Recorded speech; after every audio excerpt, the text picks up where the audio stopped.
Hello everyone and welcome back to the Horror Hut. Now, I know a lot of you use these videos to sleep, so before you drift off I thought it would be a nice idea if everyone can leave a comment and let me know where you are listening from in the world. Also like and subscribe if you are enjoying the episodes. Right, let's get comfy and relax and let's begin.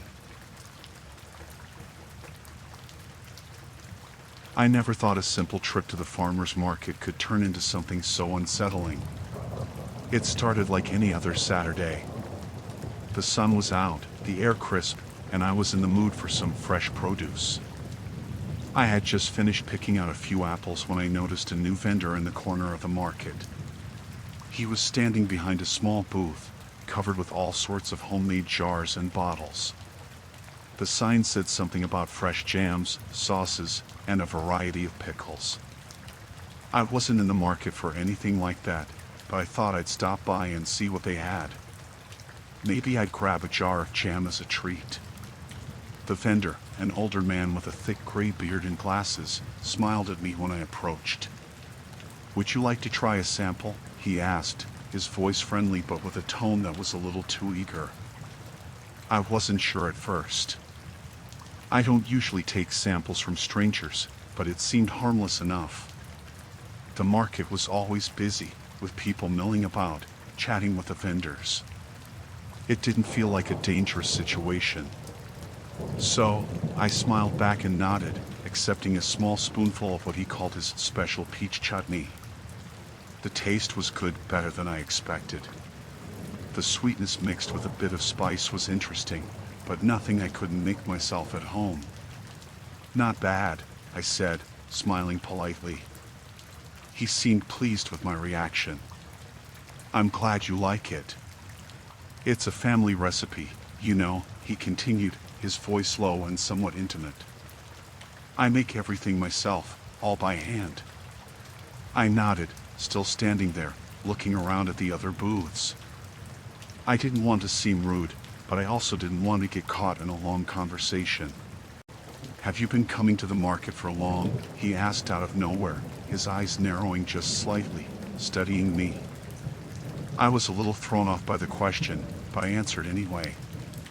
"Oh, yeah, a few months now. Just started coming more often." He smiled again, but this time there was something unsettling in his expression, something I couldn't quite place. "I see," he said slowly, as if processing my answer. "Do you live nearby?" I felt the hairs on the back of my neck stand up. His questions were getting a little too personal for my comfort. I didn't want to be rude, but I also didn't want to get trapped into some long conversation where I felt obligated to answer more. I tried to give a neutral answer, keeping it vague.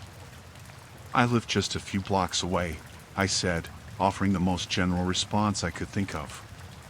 "Anyway, I think I'll pass on the jam today, thanks for the sample." I turned to leave, but as I started walking, I realized he wasn't going back to his booth. He was walking just a few paces behind me. I thought maybe he was just walking in the same direction, but then I heard his voice again. "You know, there's a nice park just down the street," he said. "I've seen you around here before. Do you go there often?" I looked over my shoulder, surprised that he was still following me. "Ah, no," I said quickly, feeling the unease rise in my chest. "I usually just walk around the market. Not much of a park person." "Ah, I see," he replied, as if studying my every word. "What do you usually do when you're not here? Do you work around here?" At this point, I started to feel trapped. The questions were coming too fast, too casually, and I realized I didn't know anything about this man except that he sold jams and sauces. I picked up my pace, hoping to get away from him without making it obvious. But he matched my pace, staying just a few steps behind. "Just work mostly," I said, trying to sound calm but feeling my heart rate pick up. "I'm in marketing. Nothing special." "Marketing, huh?" he said with a strange laugh. "I bet you deal with a lot of interesting people." Do you meet anyone unusual? I froze for a moment, my steps faltering. The question felt too invasive, too personal. It wasn't just a casual inquiry. It felt like he was digging for something. His voice had taken on a different tone, more probing, more intense. I didn't answer. I couldn't think of anything to say. My mind raced, trying to figure out what to do. I looked ahead and saw that I was getting close to the exit of the market. If I could just make it to the parking lot, I could get in my car and leave. I picked up my pace, but now he was too close, and I could feel his presence behind me, like a weight pressing on my back. I didn't want to turn around, but I couldn't stop myself. I glanced over my shoulder again, and this time, his smile was gone.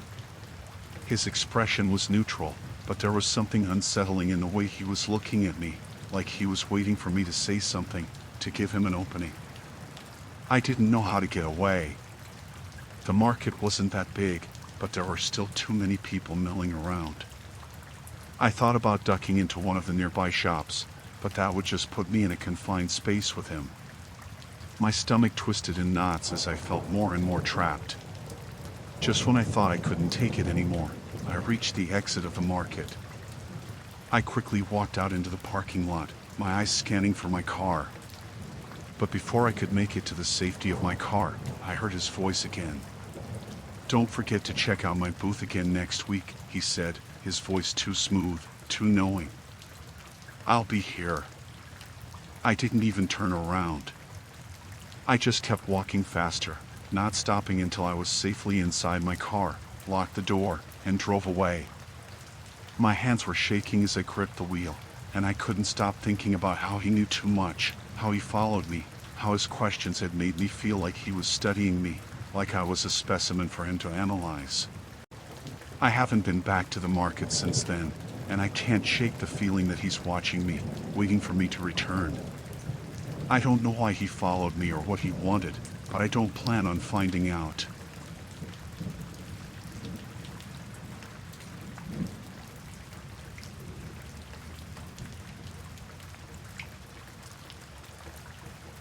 I've been trying to forget what happened, but it's one of those things that sticks with you no matter how much time passes. I don't know if it's because I was too tired to think clearly, or if something in my gut knew I should have been more cautious.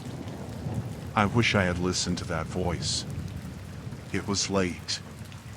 I had stayed behind in the library longer than I planned, finishing up some work for a class I was struggling in. The building was nearly empty, and by the time I packed up and made my way down the halls, the place felt eerily quiet. The hallway lights flickered a bit, and I could hear the hum of the air conditioning, but other than that, it was dead silent. I wasn't really thinking about how late it was. I was just focused on getting out of there. I had parked my car in the lot behind the building, and the thought of walking home after a long day of classes didn't sound too great. All I wanted was to leave and get some sleep. I reached the main stairwell that led down to the first floor, where the exit was. It's the one I always use because it's the most convenient, and the building's not that big. But when I got there, the door was blocked off with a thick plastic sheet. There were signs taped to it that said something about construction work or repairs. I wasn't really paying attention to the details. I had already been walking for a while, and I just wanted to get out of the building. I knew I could use the back stairwell. It wasn't far from where I was.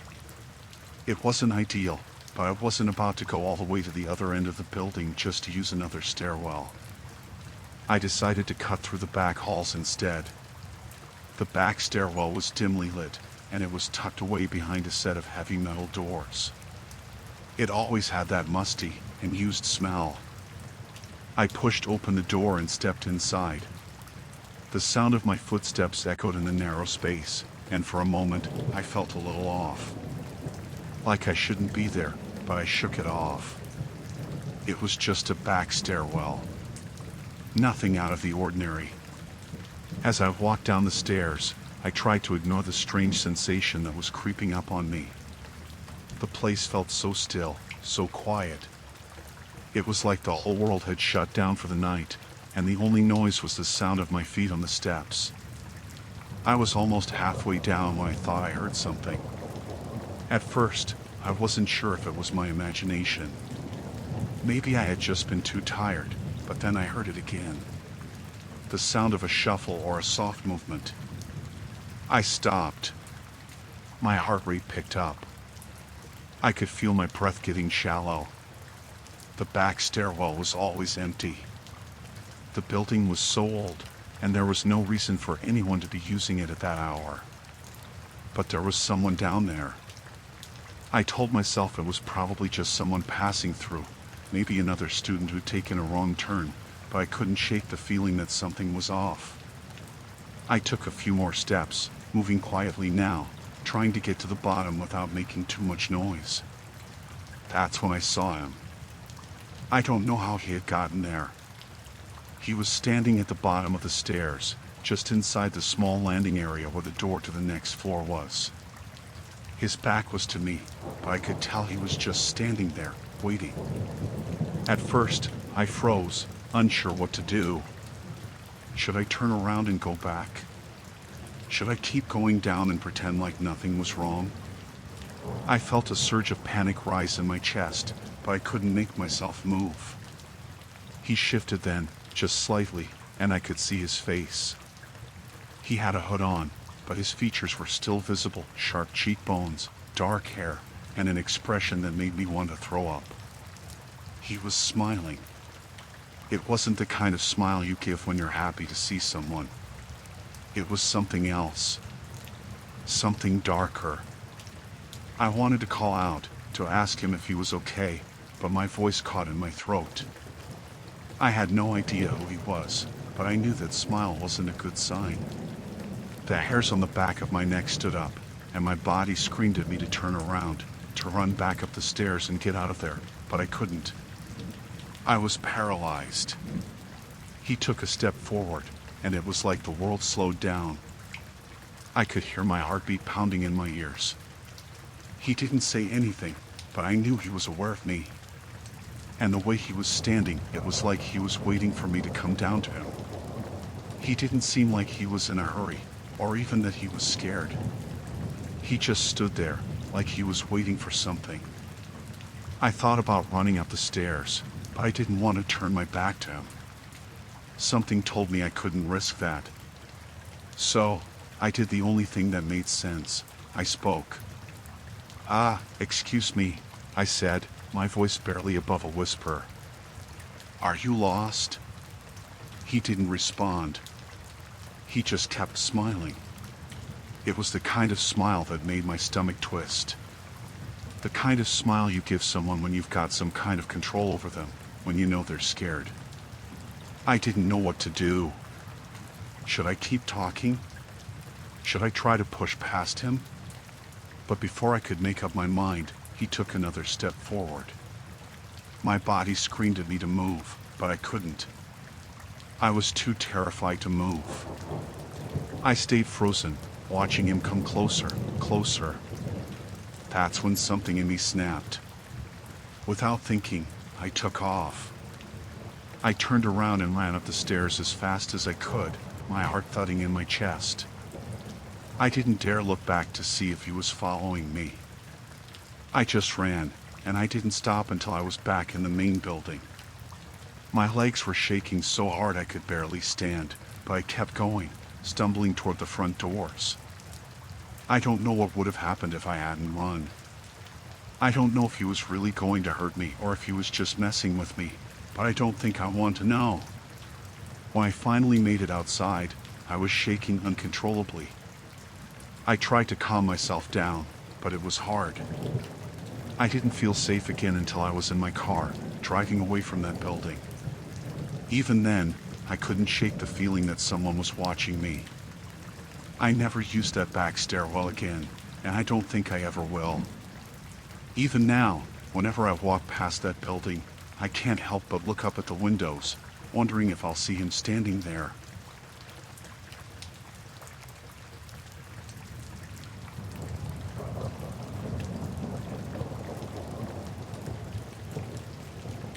It started as a normal Thursday. The kind of day you don't expect anything unusual to happen, so you go about your business without thinking twice. I had just finished lunch, and I was scrolling through some emails when I heard a knock at the door. It was strange because I wasn't expecting anything, and no one ever visits me during the middle of the day. But I figured it was just another package. I'd been ordering a lot of things lately. When I opened the door, there was no one there, but a large, nondescript cardboard box was sitting on the step. It wasn't even taped shut properly, just sort of hastily sealed with a few strips of packing tape. There was no return address, just a shipping label with my name and address typed in black ink. I figured it was an error, maybe a delivery mix-up. After all, I had made some online purchases recently, so it didn't seem out of place to get an unexpected package. I brought it inside, curiosity getting the better of me.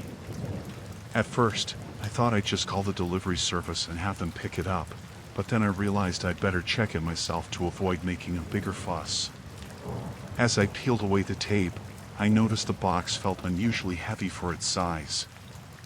I opened the flaps, and at first, all I saw were layers of bubble wrap and packing peanuts. But as I dug deeper, I froze. Inside the box were several neatly packaged plastic bags, each filled with something I couldn't immediately identify. The first bag contained small vials, some of which looked like they could hold a liquid, others like powder. The second contained what appeared to be stacks of cash, bound tightly with rubber bands.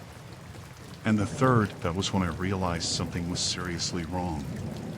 It was a small, sealed box, labeled in a foreign language, with an ominous, almost clinical-looking symbol on it.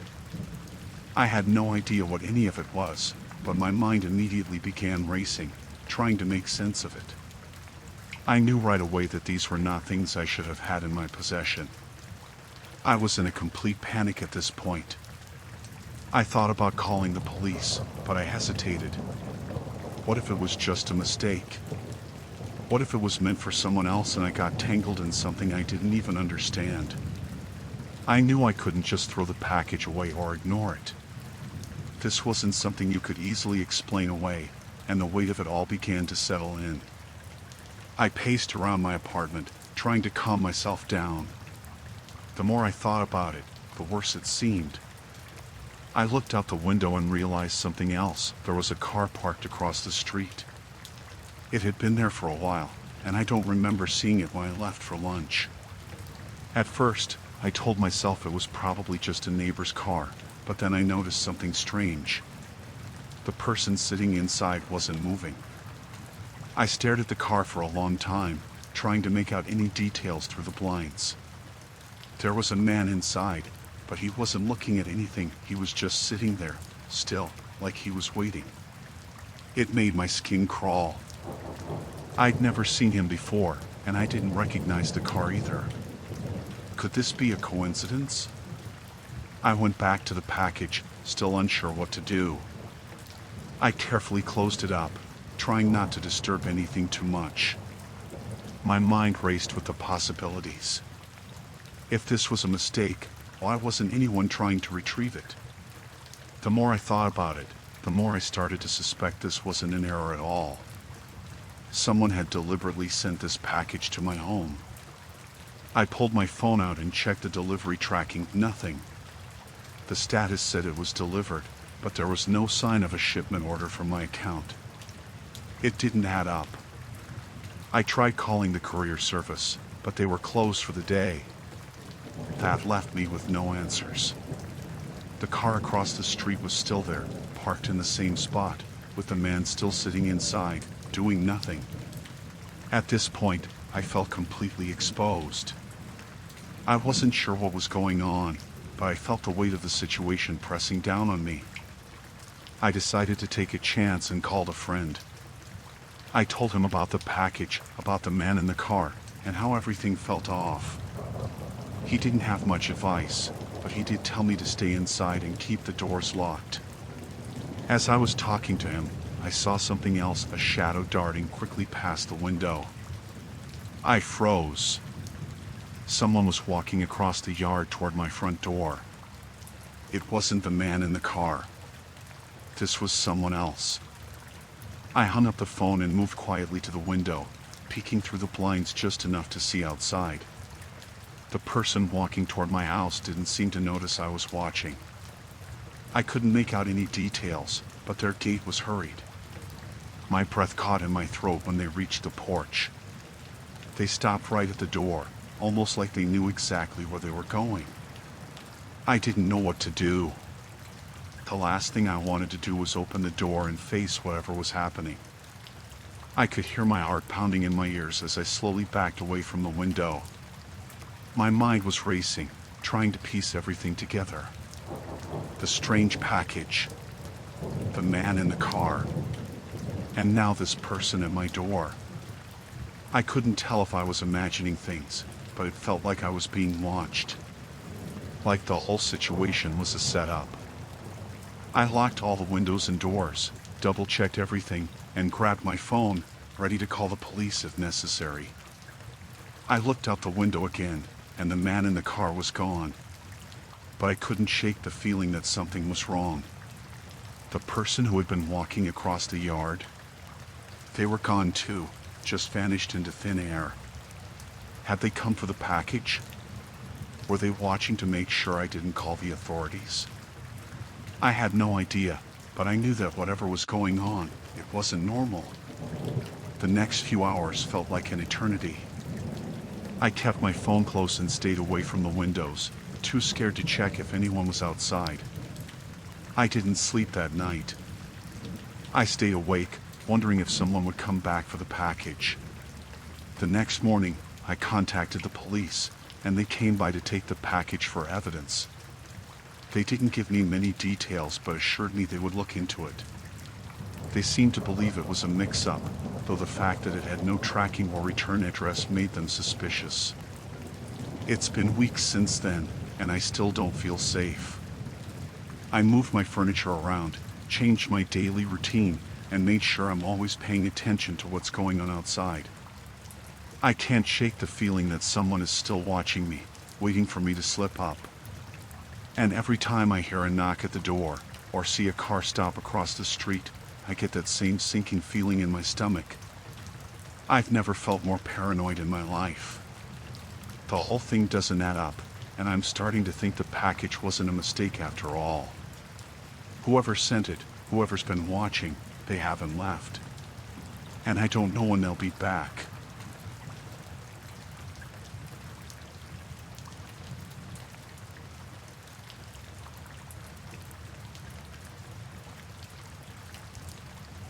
I had been looking forward to this trip for months.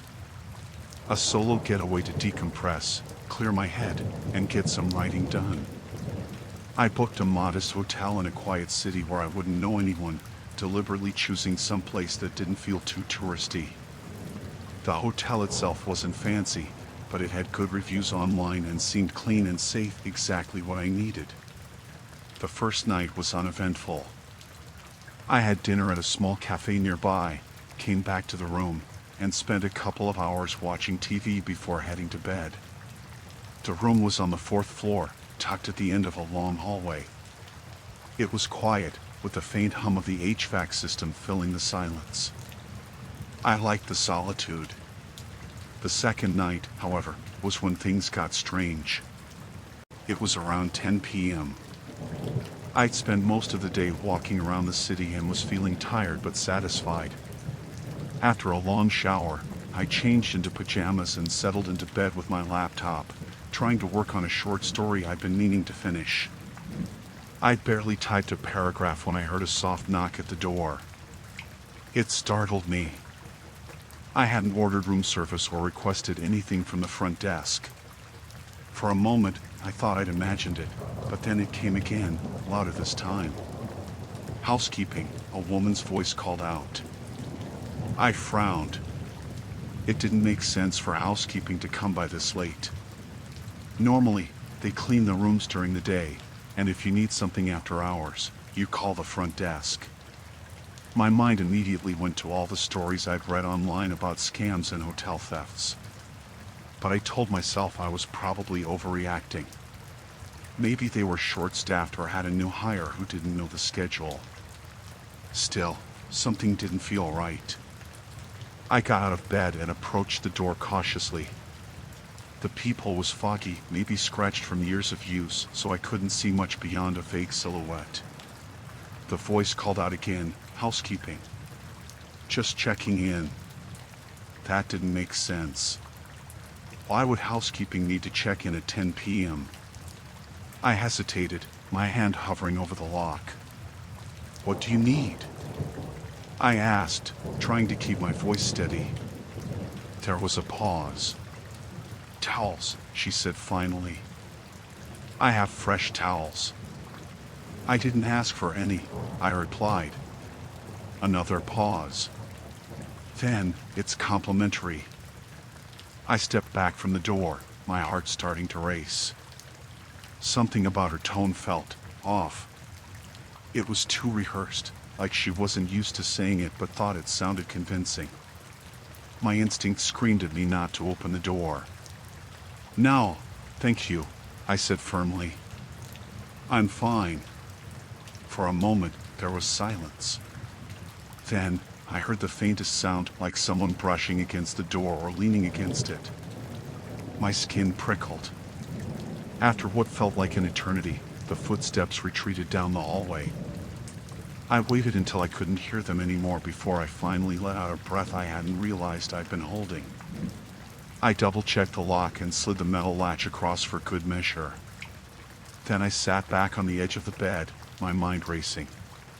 Maybe it was nothing, just a confused employee or a harmless mistake. But the feeling in my gut wouldn't go away.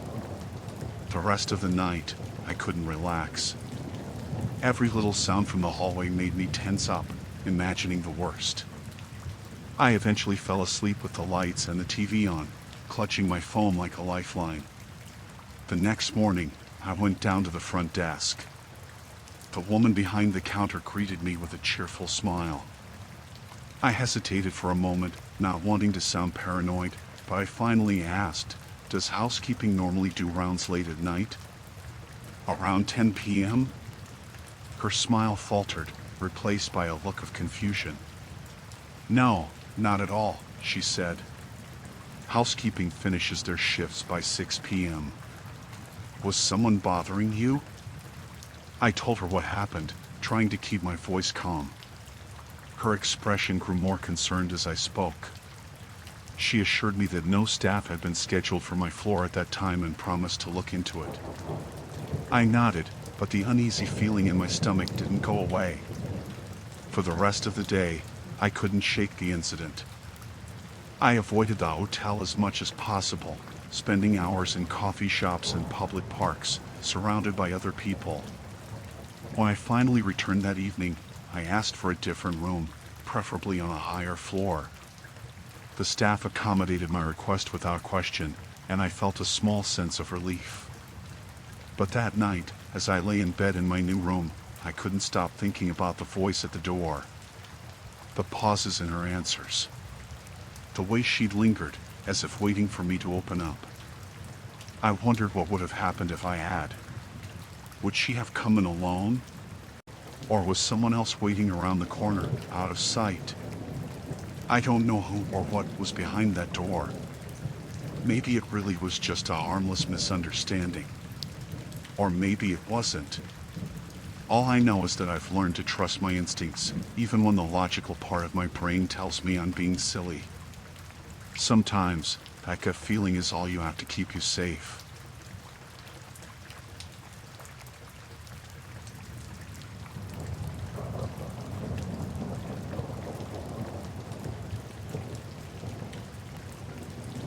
I'll never forget that day. It seemed like just another normal morning for a jog in the park, but everything changed the moment I stepped off the familiar trail. It was about 7 a.m. when I started my run. I've always enjoyed early morning jogs. It's peaceful, and the park is usually quiet at that hour. The air is crisp, the sun is just starting to rise, and there's something about the solitude that helps me clear my mind. It's always been a safe space, a place where I could just be. I know the paths by heart, the ones around the lake and the ones that loop through the wooded areas. It's never been a place where I felt nervous or concerned.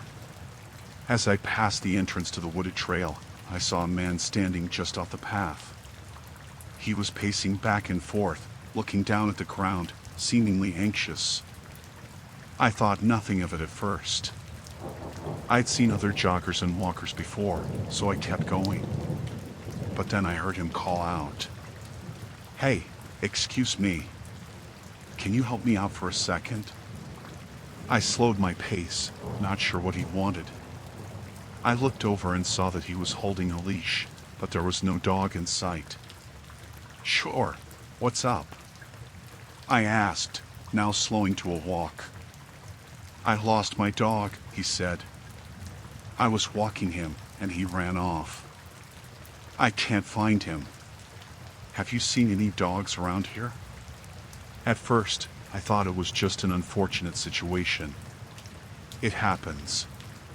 Dogs sometimes run off unexpectedly. The man looked distressed but not overly panicked. I've always been a dog lover myself, so I felt a little bad for him. I figured I could help. "No, I haven't seen one," I told him, "but I can keep an eye out if you'd like. I'm headed down this trail. Maybe I can help you find him." He nodded quickly. "That would be great. I've been walking for a while, but I haven't had any luck." He didn't seem dangerous at first. Just a guy who'd lost his dog. I figured he'd be fine if I kept jogging and offered to keep an eye out while I did so. I knew the area well, and I didn't mind trying to help someone. The man fell in step beside me as we walked down the trail. I didn't think much of it at first. We chatted about random things, mostly small talk. He mentioned his dog was a golden retriever, which made me smile. I love those dogs. But then his questions started to shift. "So, how far do you live from here?" he asked, his voice a little too curious. I was caught off guard. It wasn't an unusual question in itself. Lots of people make small talk about where they live, but his tone made me uneasy. There was a subtle edge to it, like he was trying to find out more about me. "Oh, not far," I said, a bit cautiously, "just a couple miles from here." "Why?" He didn't answer right away. He just nodded and then asked another question, this time more pointed. "And who's waiting for you at home?" he asked, a little too innocently. I stopped for a moment, looking at him more closely. Something about the way he asked felt wrong. It wasn't just curiosity anymore, it was something more unsettling. He was asking questions that didn't seem to fit into a casual conversation. It felt like he was trying to gather information, to map out my life. "Just my roommate," I said, trying to keep my voice even. "Why?" He gave a tight smile, but it didn't reach his eyes. "Good. Just wondering." He said it so offhandedly, like it was a normal thing to ask a stranger. By now, I started to feel uncomfortable, but I didn't want to make a scene. We were deep in the woods now, far from the path where I could see the park's entrance. My jog had taken me much further from the familiar routes, and I didn't want to make any assumptions, but it was becoming harder to ignore the growing unease in my stomach. Then, he asked again. "So, how far do you live again?" This time, his question felt different, like he was measuring something, not just casually making conversation. I was still trying to brush it off as nothing, but the same pit in my stomach told me to pay more attention. "Like I said, not far. Just a couple miles," I replied, my tone now slightly sharper. He nodded again, but this time, he didn't speak right away. He just kept walking beside me, the silence hanging between us. I tried to push away the worry creeping in, but the more I walked, the more uncomfortable I felt. I kept thinking of the exit from the trail, but it felt too far. There was no one else around, and the trail was narrowing. Suddenly, I noticed that his pace had quickened. Without realizing it, I'd fallen behind a few steps. He looked over his shoulder, and for the first time, his expression was completely different. His face was taut, his eyes narrowed slightly as if he were sizing me up. It wasn't friendly anymore. It wasn't worried about his dog. It was predatory. I felt my heart beat faster. A little voice inside told me to be alert. I glanced around. I could hear the birds in the trees, the sound of the wind, but there was no one else on the trail. No one to see if anything went wrong. I had to get out of here. I started walking faster, hoping he would fall behind, but he matched my pace. He wasn't close enough to grab me, but I could feel him just behind me now. I turned slightly, trying to gauge the distance between us. I really need to find my dog, he said quietly, almost too quietly, like he was trying to draw my attention again. Can you help me look around this corner? I stopped abruptly. No. I need to get going, I said, turning back toward the path we had just come from. I'm sorry, but I can't help anymore. I could feel his eyes on me. He didn't say anything, but he didn't move either.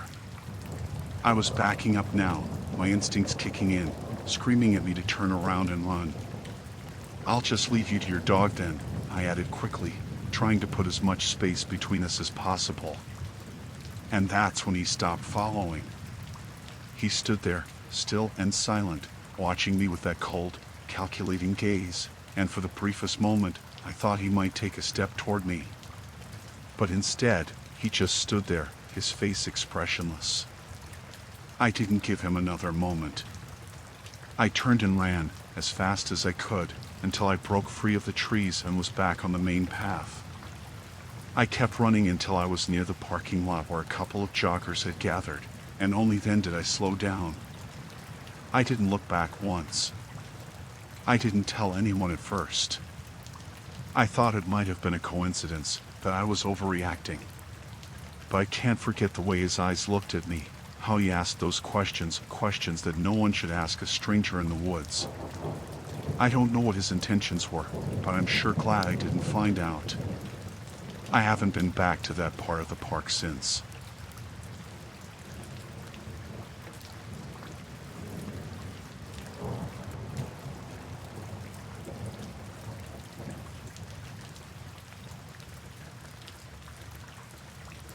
It was late, almost midnight, and the highway was nearly empty. I had been driving for hours, trying to get home after visiting my sister. The radio was playing softly, and the rhythmic hum of the tires was almost hypnotic. The stretch of road I was on was surrounded by nothing but dark fields, the occasional faint glow of a farmhouse in the distance. I saw him before I fully registered what was happening. A man standing on the shoulder of the road, waving his arms. His car was pulled over just ahead of him, hazard lights flashing. He looked frantic, almost desperate. For a second, I debated what to do. It was late, and I was alone. But the part of me that didn't want to leave someone stranded won out. I slowed down and pulled over a few feet ahead of his car. I left my engine running and rolled my window down just enough to speak without fully opening myself up. He jogged up to the passenger side, his hands in the air like he wanted to show he wasn't a threat. "Thank you," he said, leaning slightly to talk through the crack in the window. His face was shadowed, but I could make out short, dark hair and the kind of features that didn't stand out much. "My car won't start, and my phone's dead. Can you help me?" I hesitated. He didn't look dangerous, but something about his tone was off, too urgent, too practiced. My instincts told me to be careful. "What's wrong with your car?" I asked. "Battery, I think," he said quickly. "I just need a jump. Please, I've been out here for hours." I glanced at his car. It was an older model sedan, the kind that might genuinely have trouble. But the highway was wide, and I didn't see any other cars around. The nearest exit was miles back. Something didn't add up. "I don't have jumper cables," I said, keeping my voice calm. "But I can call for help if you want." His face shifted just for a second, but enough for me to catch it. The desperation faded, replaced by something harder, colder. "No need," he said, his voice suddenly flat. "Just step out of the car, and we'll figure it out." My heart skipped. "What?" He didn't repeat himself. Instead, he reached into his jacket and pulled out a gun. The barrel was small, but it might as well have been a cannon pointed at me. My hands gripped the steering wheel so tightly I thought the leather would tear. "Get out," he said, quieter this time but no less menacing. "Leave the keys." My brain was racing. I had heard stories about situations like this, but I never thought I'd be in one. Every instinct told me to floor it, but his hand on the gun was steady. I didn't doubt he'd use it. "I don't want any trouble," I said, trying to keep my voice from shaking. "Just take whatever you want." I said, "Get out." His tone sharpened, and he took a step closer to the car. He wasn't bluffing. I nodded slowly, my mind working overtime. If I got out, he'd have control. But if I stayed, he'd shoot. My eyes flicked to the side mirror, scanning the highway. Still empty. No headlights, no help. I took a deep breath. "Okay," I said, my voice steady. "I'm getting out." I reached for the door handle, but instead of opening it, I slammed the lock button and hit the gas. The tires screeched, the sudden acceleration throwing me back against the seat. In the rearview mirror, I saw him stumble backward, raising the gun. There was a loud crack, and my passenger side window shattered. Glass sprayed across the seat, and the sound of the shot echoed in my ears. I swerved instinctively, the car jerking wildly as I fought to regain control. Another shot rang out, but I didn't look back. I kept my foot on the gas, the speedometer climbing as the dark highway stretched ahead of me. My heart was pounding so hard I thought it might burst. The air was filled with the smell of burnt rubber and the sharp metallic tang of adrenaline. It wasn't until I was miles down the road that I realized I was crying. My hands were shaking so badly I could barely keep the wheel steady.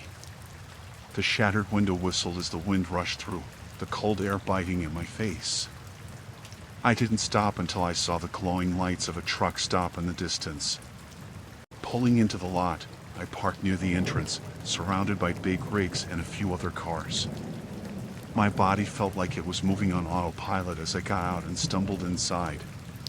The cashier looked up from her magazine, her eyes widening as she took in my disheveled state. "Are you okay?" she asked. I shook my head, my voice barely above a whisper. "Call the police." It wasn't until I was sitting in the back of a patrol car, giving my statement to an officer, that I finally felt a small sense of safety. They said they'd send a car to check the area where it happened, but I knew he'd be long gone. People like that didn't stick around. The officer offered to follow me home, but I declined. I didn't want to drive alone, not that night, but I couldn't face the thought of going back down that highway either. I stayed at a motel near the truck stop, the door locked and bolted, a chair shoved under the handle. I didn't sleep much. Every time I closed my eyes, I saw his face, heard the crack of the gun, felt the glass cutting into my skin. It's been weeks now, but I still can't drive at night. Every time I see a car pulled over, my chest tightens. I think about what might have happened if I'd gotten out of the car. How easily it could have ended differently. I'll never stop on the side of the road again. No matter how desperate someone looks, no matter how much they seem to need help. Because now I know what's out there.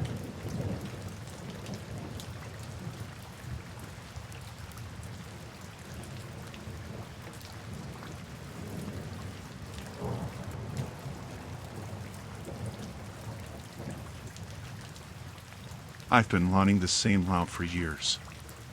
It's early mornings, just after sunrise, when the streets are still empty and the air is cool. I like the peace of it, the rhythm of my feet hitting the pavement, my breathing in time with the steady beat of my heart. There's something soothing about being alone with my thoughts. But that morning, everything changed. I was on my usual route, heading down a quieter stretch of the park, when I saw him. He was standing by the sidewalk, looking down at something in his hands. At first, I didn't think anything of it. People are always walking or sitting, especially around the park. As I got closer, he lifted his head and looked right at me. "Excuse me," he called out, his voice a little too loud for the stillness of the morning.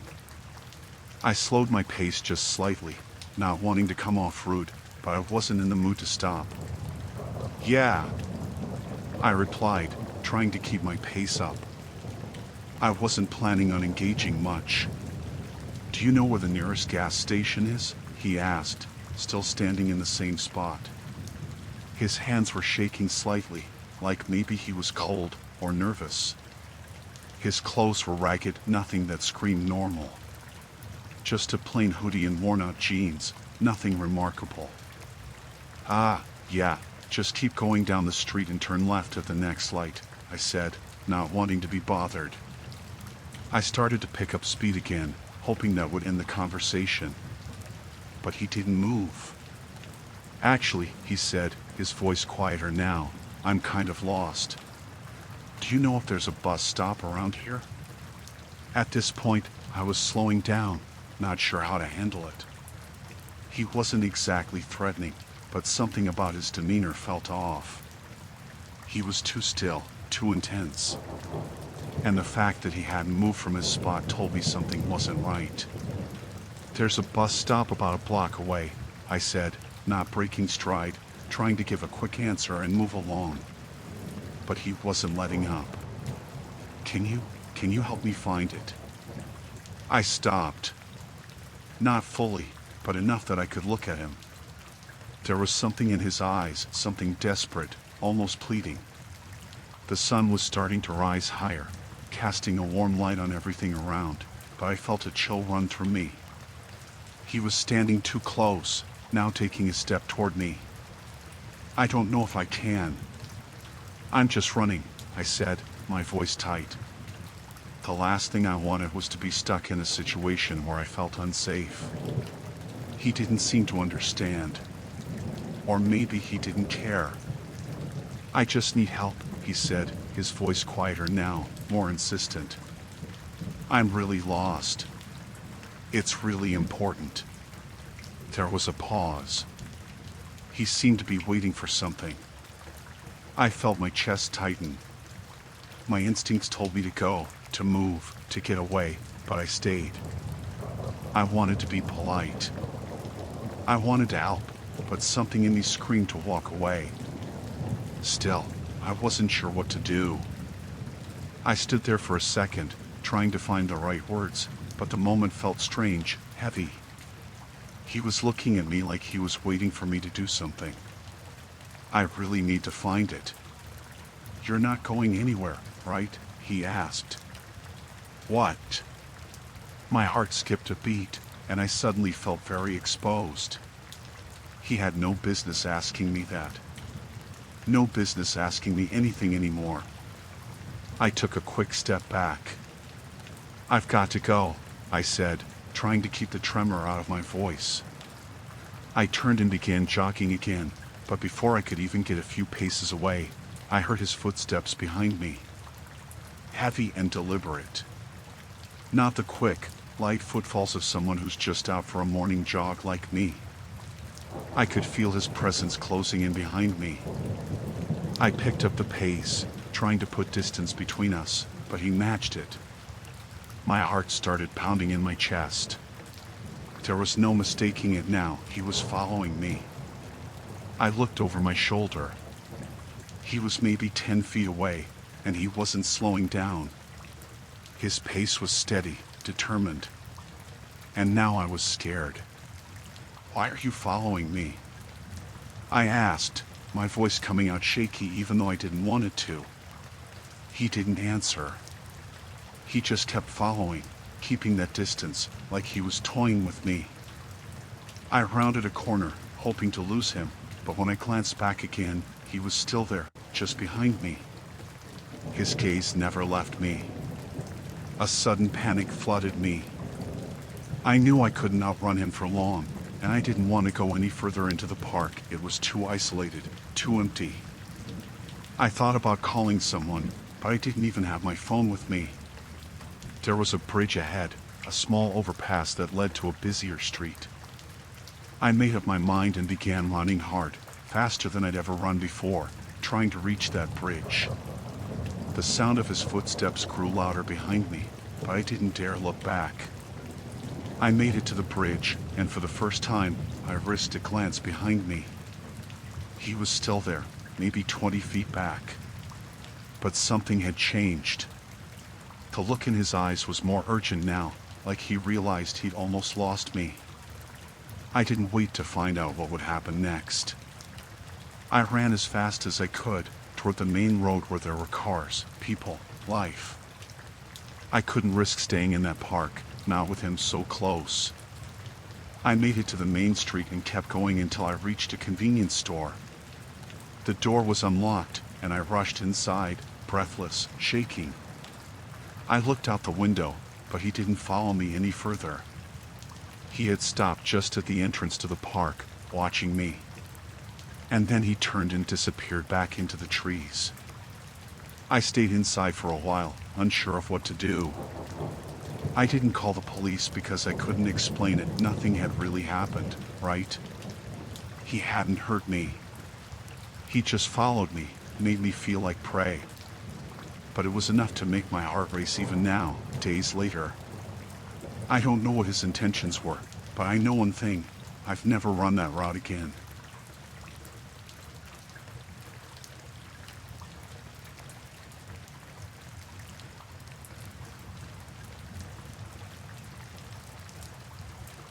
I've been debating whether or not to share this for months. I'm not the type to post stuff like this, but the more I think about it, the more I feel like someone else needs to hear it. Maybe it'll help someone avoid what I went through. It started on Wednesday evening. I was on my way home from work, driving down a quiet stretch of highway. It had been a long day, and I was looking forward to getting back to my apartment. The sun had just set, and the road was mostly empty. I had the radio on low, kind of zoning out, when I saw the lights behind me. At first, I didn't think much of it. I was on a highway, and there are a lot of police around, so it seemed normal. But then I noticed something odd. The lights weren't the usual red and blue I was used to seeing from real police cars. They were a little dimmer, almost orange. And the car wasn't a patrol car, at least, not one I recognized. It was a plain, dark sedan, and the headlights were unusually bright, almost blinding. I checked my speed. I wasn't speeding, at least I didn't think I was. But I decided to pull over anyway. Better to be safe than sorry. I switched on my hazard lights and slowed to a stop on the side of the road. My mind was still racing, trying to figure out why I'd been pulled over when I hadn't done anything wrong. The car behind me stopped, and I saw the figure in my rearview mirror. The person walking up to my car was wearing a police uniform, but something about him felt off. It wasn't just the lights or the car, it was his presence. He was tall and broad-shouldered, wearing a dark blue shirt and a bulletproof vest, the kind I've seen officers wear. But he didn't have a badge on his shirt, which I thought was strange. And the way he was walking, kind of stiff, like he was trying to appear more official than he really was. He reached my window, and I cracked it just enough to hear him. "License and registration, please," he said in a calm, almost rehearsed voice. He didn't sound rude, just neutral. Like he was reading a script. I asked him why I was being pulled over, and he gave me a vague answer about routine checks and safety. That didn't sit right with me. I asked him again if I had done something wrong, and he just repeated the same thing, barely looking at me. I handed over my license and registration because I didn't want to argue. But the whole situation felt off. As he walked back to his car, I sat there, staring at the dashboard. Something in my gut told me this wasn't right. The lights, the car, his behavior, it wasn't adding up. I looked around. There weren't any other cars on the road. No other police vehicles, no other signs of authority. Just me, parked on the side of a dark highway with a guy who, at this point, could have been anyone. I thought about driving off, but I didn't want to escalate things. I mean, I wasn't exactly sure what I'd be dealing with. So, I stayed put. I kept my eyes on the rearview mirror, watching as he stood by his car, talking into a radio or something, but his back was to me. His posture was stiff, and for a moment, I thought I saw him glance at me. I don't know why, but that made me feel even more uneasy. When he came back to my car, he handed me my registration and license, and told me to stay put. His tone had changed now, it was sharper, more commanding. He asked me to step out of the car, which struck me as odd. I wasn't sure if I should, but then he said something about standard procedure, and I didn't want to seem uncooperative. I got out of my car, but as soon as I stood up, I felt the hairs on the back of my neck rise. Something in his eyes told me I was in danger. I took a step back, my mind running through every possible scenario. He wasn't acting like a normal cop. There was no cruiser, no real reason for me to get out of my car, and my gut told me I shouldn't trust him. He told me to turn around and face the car, and I did. But as I stood there, I could hear his footsteps behind me, slow and deliberate. I was getting more anxious, and I didn't know what to do. Should I run? Should I fight back? My hands were shaking, but I stayed still, listening to every little sound around me. Then, without warning, I heard him say, "You're going to have to come with me." His voice was low, almost like a whisper, but it carried a tone that I knew meant he wasn't giving me a choice. I spun around, facing him. My heart was racing, my mind screaming that something was wrong, but I couldn't move.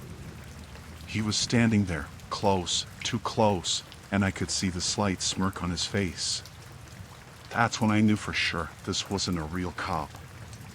Before I could react, he reached for something under his vest, pulling out what looked like a badge, but it was too shiny, too new, like something someone had bought at a costume store. I don't even think it was a real badge, but it didn't matter. I could feel my pulse pounding in my ears, and I took a step back, hoping my instincts would save me. He reached out, and that's when I saw it, a second figure, coming out from behind the sedan. A woman, tall and thin, wearing a black jacket. She had no badge, no uniform. Just a plain black hoodie, and she was walking toward me with purpose. "Get in the car," the man said again, his voice now hard. "This is your last warning." I don't know what made me do it, but I turned around and ran. I don't know how I moved so fast, but I sprinted toward my car, slamming the door open. I was shaking, my heart in my throat, but I didn't think. I just reacted. The engine roared to life, and I sped off before I even fully closed the door. In the rearview mirror, I saw them standing there, watching me. The man didn't move, but the woman just stared, and I knew in that moment that I had narrowly escaped something terrible. I didn't stop driving until I reached the nearest gas station. I pulled into the lot, my hands still shaking, and I called the police. When I explained what had happened, they told me that there had been no reported officer on the road in that area. No one fitting the description of the person I'd encountered. It's been weeks, and I still can't shake the feeling of those eyes on me. I don't know who they were or what they wanted, but I know I was lucky to get away. I've thought about it every day since then, and the more I think about it, the more I feel like I barely made it out alive.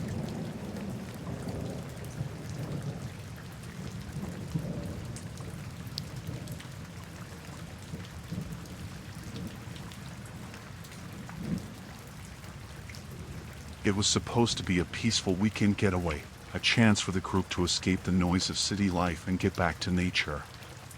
There were 5 of us, me, my brother, his girlfriend, my best friend, and her cousin. Nothing special, just a weekend hike into some remote area.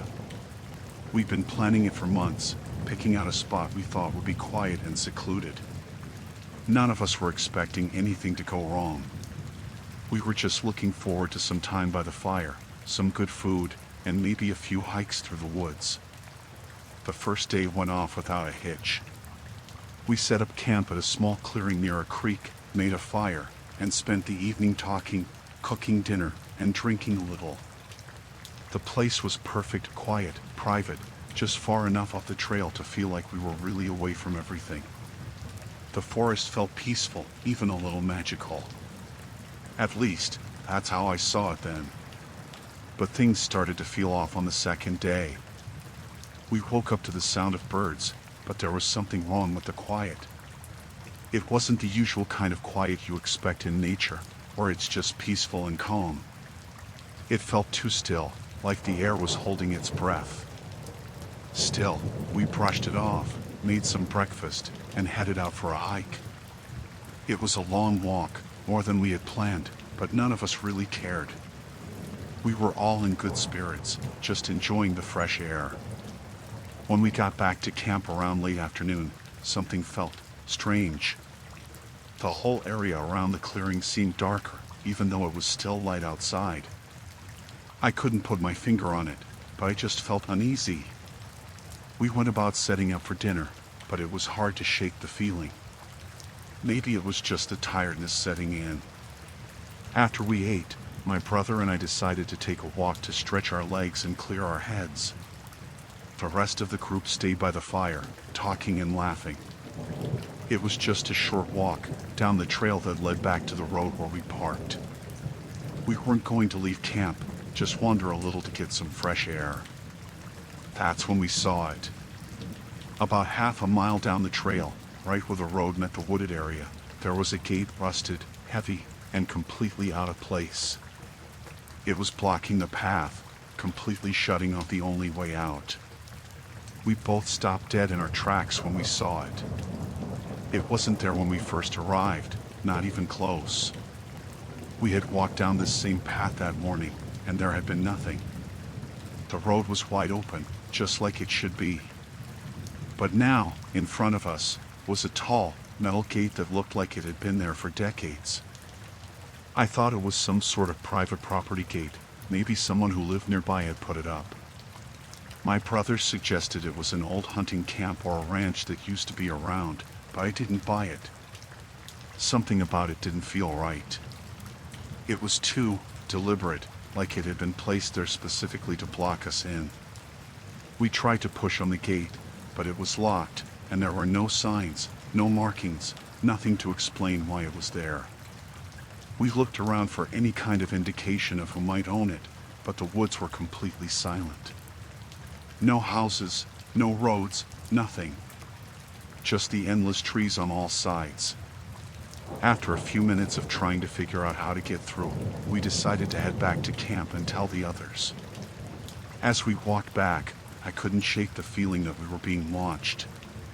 The woods around us seemed so quiet, but I kept hearing small sounds of branches cracking, the rustle of leaves.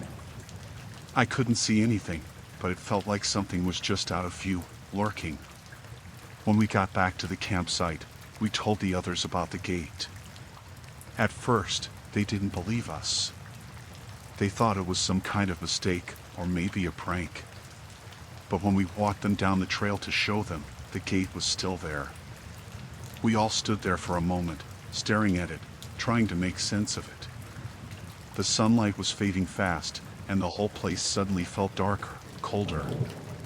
None of us really knew what to do. We had no way of contacting anyone since we didn't have cell service, and the gate was the only way out. We couldn't just stay here forever. So, we all decided to sleep on it and figure things out in the morning. We made sure to lock up the tent and keep the fire going, but no one felt at ease. Everyone kept glancing at the gate, the darkening woods beyond, like they were expecting something to happen. That night, I couldn't sleep. The sounds in the woods outside the tent were off, almost like something or someone was moving around. I kept hearing footsteps, faint at first, then closer. I thought maybe it was just an animal, but then I realized that these footsteps didn't sound like they were coming from the usual direction. They were too slow, too deliberate. And they seemed to stop when I tried to listen more closely, as if someone was standing perfectly still, waiting for me to look. I tried to shake it off, but I couldn't. Every time I almost drifted off, I'd hear them again, just outside the tent. I got up to check the fire, but it was still going strong. No one else was awake. Everything was quiet again, but I felt it. There was something wrong. In the morning, we packed up our things, trying to figure out what to do. We couldn't just leave the way we came. The gate was still there, locked in place. And there was no way around it. The road behind us was blocked by a thick wall of trees, with no visible way through. We debated for a while on whether to try climbing the gate, but it was too high, and there was no way to know who might be on the other side. After a few hours, we finally made the decision to head deeper into the woods, hoping we could find another way out. But when we turned back onto the main trail, we were met with something even worse. The gate wasn't the only thing blocking us anymore. The whole trail seemed to have been altered, like someone or something had intentionally moved things to keep us from leaving. Rocks were piled up, branches were snapped and laid across the path, and the trees themselves seemed to loom closer, more menacing. I'm not sure how to explain it, but there was no mistaking it. We were being trapped. That's when we realized that someone or something didn't want us to leave. The whole experience was so unsettling, and it was clear that we weren't just dealing with a simple gate that had been put up for some unknown reason. Whoever or whatever was out there was making sure we stayed put. We never found out who was behind it all. After hours of wandering the woods, trying every possible path, we managed to find a back trail that led us to a neighboring road. We made it out, but the whole time, I couldn't shake the feeling that someone was watching us, waiting for us to slip up. Every sound, every crack of a twig, every rustle in the trees made my heart race. I don't know if we were just unlucky or if it was something more, but I'll never forget that locked gate or the feeling of being trapped out there, helpless, with no idea who or what was keeping us from leaving. And I'll never go back to that place again.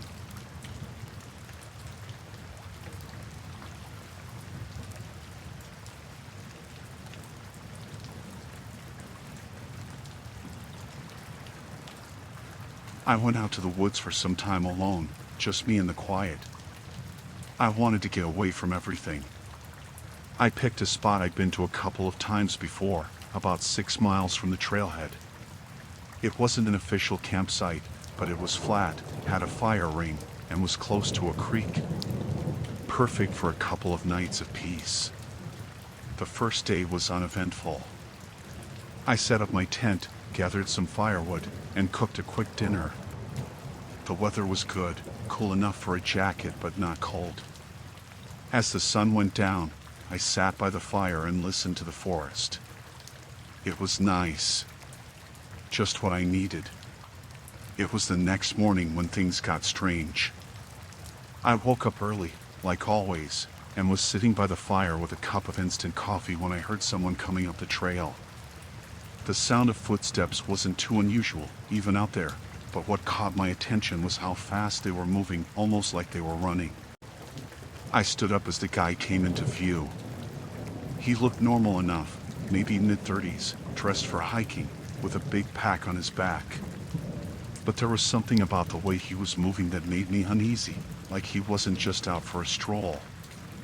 "Morning," he said, stopping at the edge of my camp. His voice was too cheerful for someone who looked like they'd been running.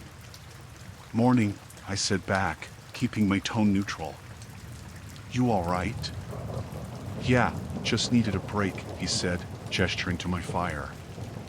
"Mind if I sit for a bit?" I didn't really want him to, but it felt rude to say no. I nodded, and he dropped his pack and sat across from me. He didn't even ask for coffee, just helped himself to the pot I'd left on a rock near the fire. That annoyed me, but I didn't say anything. We made small talk for a while. His name was Mike. He said he'd been hiking the trails around the area for years and was just passing through. He seemed friendly enough, but something about him still felt off. He kept looking around, like he was checking for something, and his smile didn't reach his eyes. After about 20 minutes, I figured he'd move on. But instead, he said, "This is a nice spot. Mind if I camp here tonight?" I hesitated. I didn't want company. That was the whole point of coming out here. But I also didn't want to start a conflict with a stranger in the middle of nowhere. So I shrugged and said, "Sure, if you want." He grinned like I'd just done him a huge favor. "Great. I'll set up over there," he said, pointing to a patch of grass a few yards from my tent. The rest of the day was uncomfortable. Mike talked a lot, asking me questions about why I was out there, what I did for work, where I lived. I kept my answers short, trying not to give away too much. When I asked him similar questions, he was vague. He said he worked odd jobs and didn't really have a home base. He didn't seem to notice or care that I wasn't thrilled about him being there. As the day went on, he started acting like we were camping together, not just sharing a site. He used my gear without asking and even took one of my water bottles without saying a word. When I tried to bring it up, he brushed it off like it wasn't a big deal. By the time night fell, I was on edge. I decided to eat a quick dinner and call it a night, hoping he'd leave in the morning. But as I was cleaning up, Mike said, "You should let me handle the fire. You didn't build it right." His tone wasn't friendly anymore. It was sharp, almost like he was scolding me. I didn't want to argue, so I let him mess with it while I went to my tent. I zipped it up and tried to relax, but I couldn't. I could hear him moving around outside, mumbling to himself. Hours passed. I was just starting to drift off when I heard him say my name. Quiet at first, then louder. "Hey, come out here. We need to talk." I didn't move. My heart was pounding. I didn't know how he even knew my name. I hadn't told him. "Come on," he said again, his voice closer now. "I know you're awake." I stayed still, hoping he'd give up. But then I heard him messing with the zipper on my tent. That's when I snapped. "What the hell are you doing?" I shouted, sitting up. Mike didn't flinch. "We need to talk," he said, like it was the most reasonable thing in the world. "You're being weird." "I don't like it." "I'm being weird," I said, trying to keep my voice steady. "You're the one unzipping my tent in the middle of the night." He just stared at me, his face calm but his eyes wild. "I don't think you get it. We're out here together. We're supposed to watch each other's backs. You're acting like you don't trust me." I didn't say anything. I didn't know what to say. "You need to start acting right," he said, stepping back from the tent. "I'm serious." He went back to his spot by the fire, but I didn't sleep after that. I kept my knife in my hand and stayed alert, listening for any sound. By morning, I'd made up my mind to leave. I packed my gear as quickly as I could, ignoring Mike's questions about where I was going. "You're really just gonna bail?" he said, standing over me. "That's messed up." "I need to get back," I said, keeping my voice firm. "Thanks for the company, but I'm heading out." He didn't move. He just stood there, blocking my path. "You're not leaving," he said. "Not yet." My stomach turned. I tightened my grip on my pack and said, "Get out of my way." For a second, I thought he might swing at me. But then he laughed, a short, bitter sound, and stepped aside. "Fine," he said. "Go. See if I care." I didn't wait for him to change his mind. I started walking, my heart racing, and didn't look back until I was well away from the site. Even then, I felt like he was following me. Every rustle of leaves, every crack of a branch made me jump. It wasn't until I reached the parking area and saw other hikers that I felt safe again. I don't know what Mike's deal was, and I don't want to know. All I know is I'll never go camping alone again.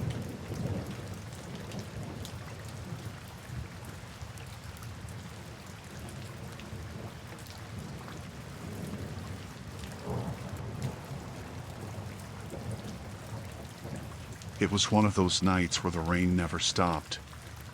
The sky had been a thick, dark blanket of clouds all evening, and it seemed like the storm was only getting worse.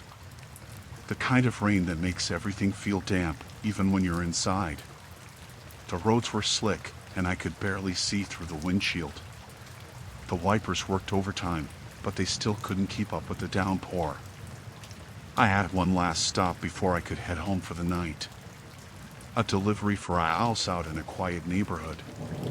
The GPS said it would only take a few more minutes, so I pressed on, hoping to finish quickly and get out of the storm. The house was on a quiet street, the kind of place you'd expect to find only a few houses with lights on. I pulled up to the curb, careful not to splash the puddles that had formed along the edge of the road. The porch light was on, and there was a package sitting on the doorstep, already slightly soaked from the rain. I grabbed the package, stepped out of the van, and hurried up to the door, hoping I wouldn't get drenched. As I placed the package down and rang the doorbell, I noticed something odd. The blinds were pulled back, and there was a figure standing just inside the window, watching me. I couldn't see much, just the silhouette of a person. I thought nothing of it at the time. I'd seen that before. People were curious about their packages. I turned to leave, but as I reached the van, the porch light flicked off. I thought it was strange, but I didn't think much of it. I still had one more stop to make before heading home. But then, just as I was about to get back into the van, I heard the door behind me creak open. I turned around to see a man standing in the doorway, his face shadowed by the overhang of the porch.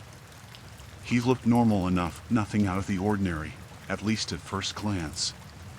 But the look in his eyes, it was unsettling. "Did you just leave something on my doorstep?" he asked, his voice sharp and filled with suspicion. "Yeah," I replied, my hand still on the van door handle. "A package. For Mr. Hartley, right?" His eyes narrowed. "That's not my package. I didn't order anything." I was taken aback. "It's for this address," I said, showing him the label on my phone. "It's right here. Mr. Hartley."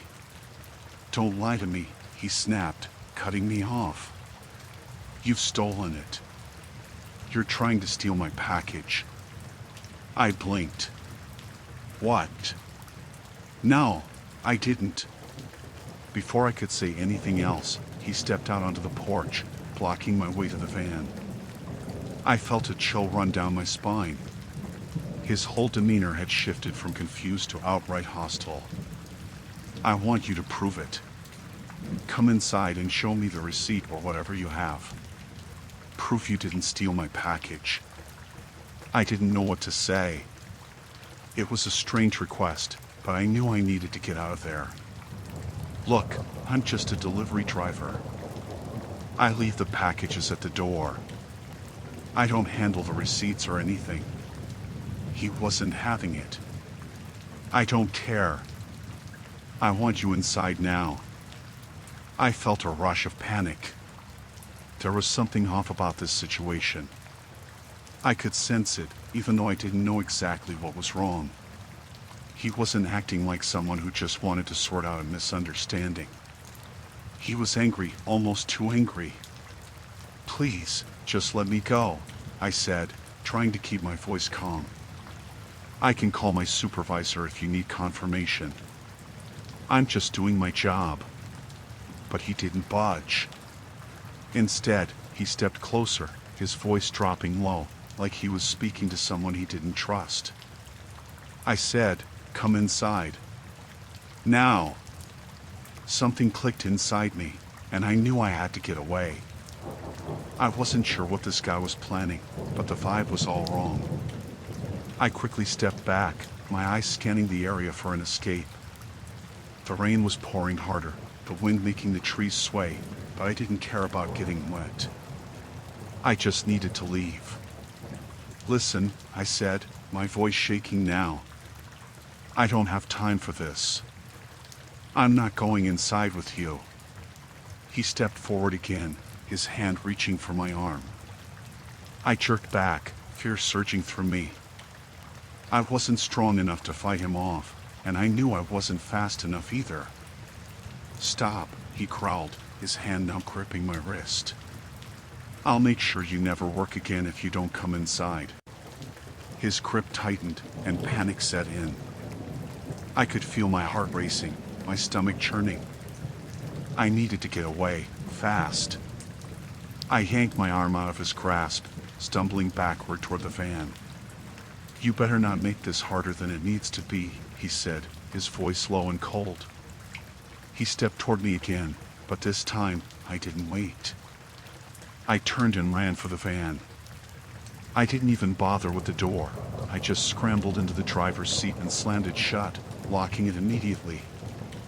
I could see him standing on the porch, staring at me, his face twisted in anger. My hands were shaking so badly I could barely get the van in gear. The tires squealed as I sped away, glancing in the rearview mirror. I didn't see him follow. I didn't see anything except the rain and the flashing of my headlights on the slick, wet road.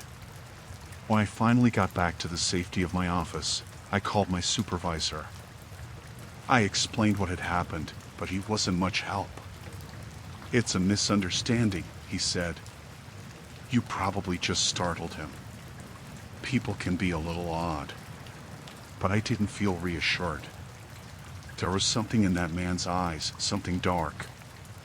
I don't know what his plan was, but I know it wasn't good. I finished my shift, but I couldn't shake the feeling that someone was watching me. The whole time, I kept thinking about that man and the look on his face. He'd wanted to trap me, keep me there, force me inside his house. I didn't know if he was planning on calling the cops or something worse, but either way, I wasn't going to stick around to find out. I haven't been back to that neighborhood since. I can't shake the feeling that he's still out there, watching, waiting for the next delivery driver to make a wrong turn.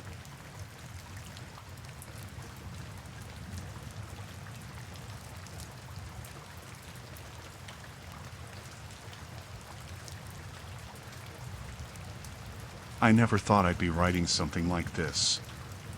I've always loved my dog. Her name's Bella, a small but energetic little thing, a mix of terrier and something else, I think. She was always by my side, whether I was out for a walk or curled up on the couch watching TV. She was just my constant, you know? So, when she went missing, it felt like I had lost a part of myself. It all started one Tuesday afternoon. I had just finished work, and as usual, I let Bella out in the backyard. We lived in a quiet neighborhood, and the backyard was fenced in. She never strayed far, just sniffing around the yard, chasing a few squirrels, maybe barking at the neighbors as they walked by. So, when I went inside to grab something to drink, I didn't think anything of it. When I went back outside about 10 minutes later, Bella was gone. I didn't panic at first. I thought maybe she had squeezed through the fence somehow or wandered into the front yard. I checked there, called her name, and when she didn't come, I went out into the street, asking anyone nearby if they'd seen her. A couple of neighbors told me they hadn't seen her, but that didn't mean much. She was a quiet dog, so maybe they just didn't notice. By sunset, I was getting worried. I posted on the local neighborhood Facebook group, asking if anyone had seen her. I drove around the block a few times, hoping to see her running around or just sitting by someone's door, like she sometimes did when she was waiting for me to come home. It wasn't until later that night when I started feeling like something was wrong. The next day, I woke up early, hoping to catch Bella wandering around like she sometimes did. But nothing. By then, I was frantic. I printed out flyers, asked around, even went door to door to my neighbors. No one had seen her, and no one had any idea where she could have gone. It was about 2 days after she went missing that I started noticing something odd. There was a neighbor down the street, Mr. Porter. He was a quiet guy, lived alone, and didn't really talk to anyone much. I'd always wave to him when I passed by, but that was about it. I had never really had any reason to think about him until now. I don't know why, but something about the way he acted caught my attention. For the past 2 days, whenever I passed his house, I noticed that his blinds were always pulled tight. It wasn't like him to keep his windows covered. He usually had them open, letting in the light. And every time I walked by, I could see the shadow of him moving inside, like he was standing still, just watching. I don't know what exactly made me suspicious, but the feeling only grew. So, on the 3rd day, after exhausting every other option, I decided to stop by his house. I had to know if he'd seen anything or heard anything about Bella. I had no plan beyond just asking, but the way he was acting made me uneasy, so I thought maybe it was worth a shot. I knocked on his door. No answer. I knocked again, a little louder this time. Still nothing. I started to turn around, figuring I'd leave a note and try again later, but then I heard the sound of footsteps behind me. "Hello?" Mr. Porter's voice startled me. I turned around quickly, and he was standing there, looking at me from the doorway. He had a strange expression on his face, almost like he was trying to hide something, or maybe it was just my nerves getting to me. "I'm sorry to bother you, Mr. Porter," I said, trying to keep my voice steady. "But I was wondering if you'd seen my dog, Bella.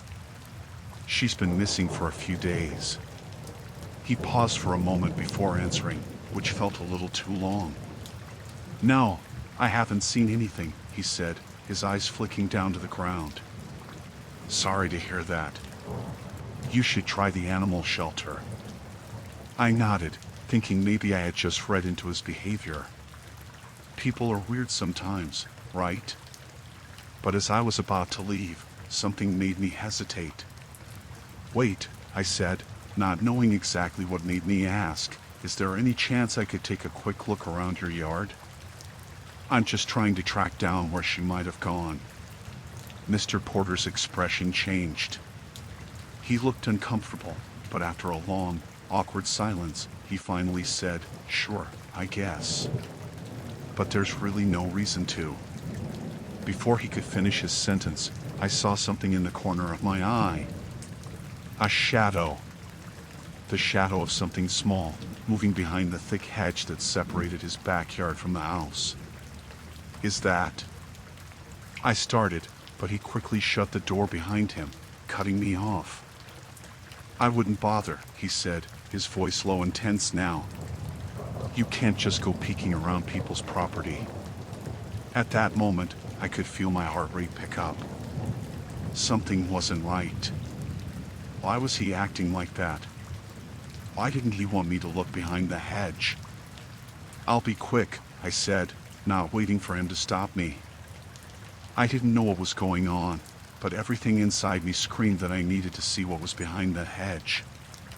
I walked around to the side of his house, and when I pushed through the bushes, my breath caught in my throat. Bella was there, but she wasn't free. She was locked in a small cage, barely big enough for her to move around in. Her fur was matted, and she was trembling, looking up at me with big, scared eyes. My heart stopped for a moment as I rushed over to the cage. "Bella," I whispered, my voice breaking. "Oh my God, Bella." Before I could reach for the latch to open the cage, I heard Mr. Porter behind me, his voice dangerously calm. "I wouldn't do that if I were you." I turned around, and there he was, standing at the corner of the house, his arms crossed, blocking my way back. "You need to leave," he said, his voice cold now. "I don't like being disturbed." I was frozen for a second, unsure of what to do. My dog was right there, and I couldn't just leave her. But I also had no idea what Mr. Porter was capable of. I took a deep breath and backed away slowly, my hand still reaching for the cage. "I'm calling the cops," I said, my voice trembling. He didn't move, but he didn't stop me either. I turned and ran back to my house, barely able to breathe with the shock and fear. As soon as I was inside, I dialed 911. It felt like hours until the police finally arrived, but when they did, they went to his house, and soon enough, they came back with Bella, safe but terrified. Mr. Porter was arrested, and it turned out that he'd been keeping her and other pets locked up in his house for months, taking them from yards when people weren't paying attention.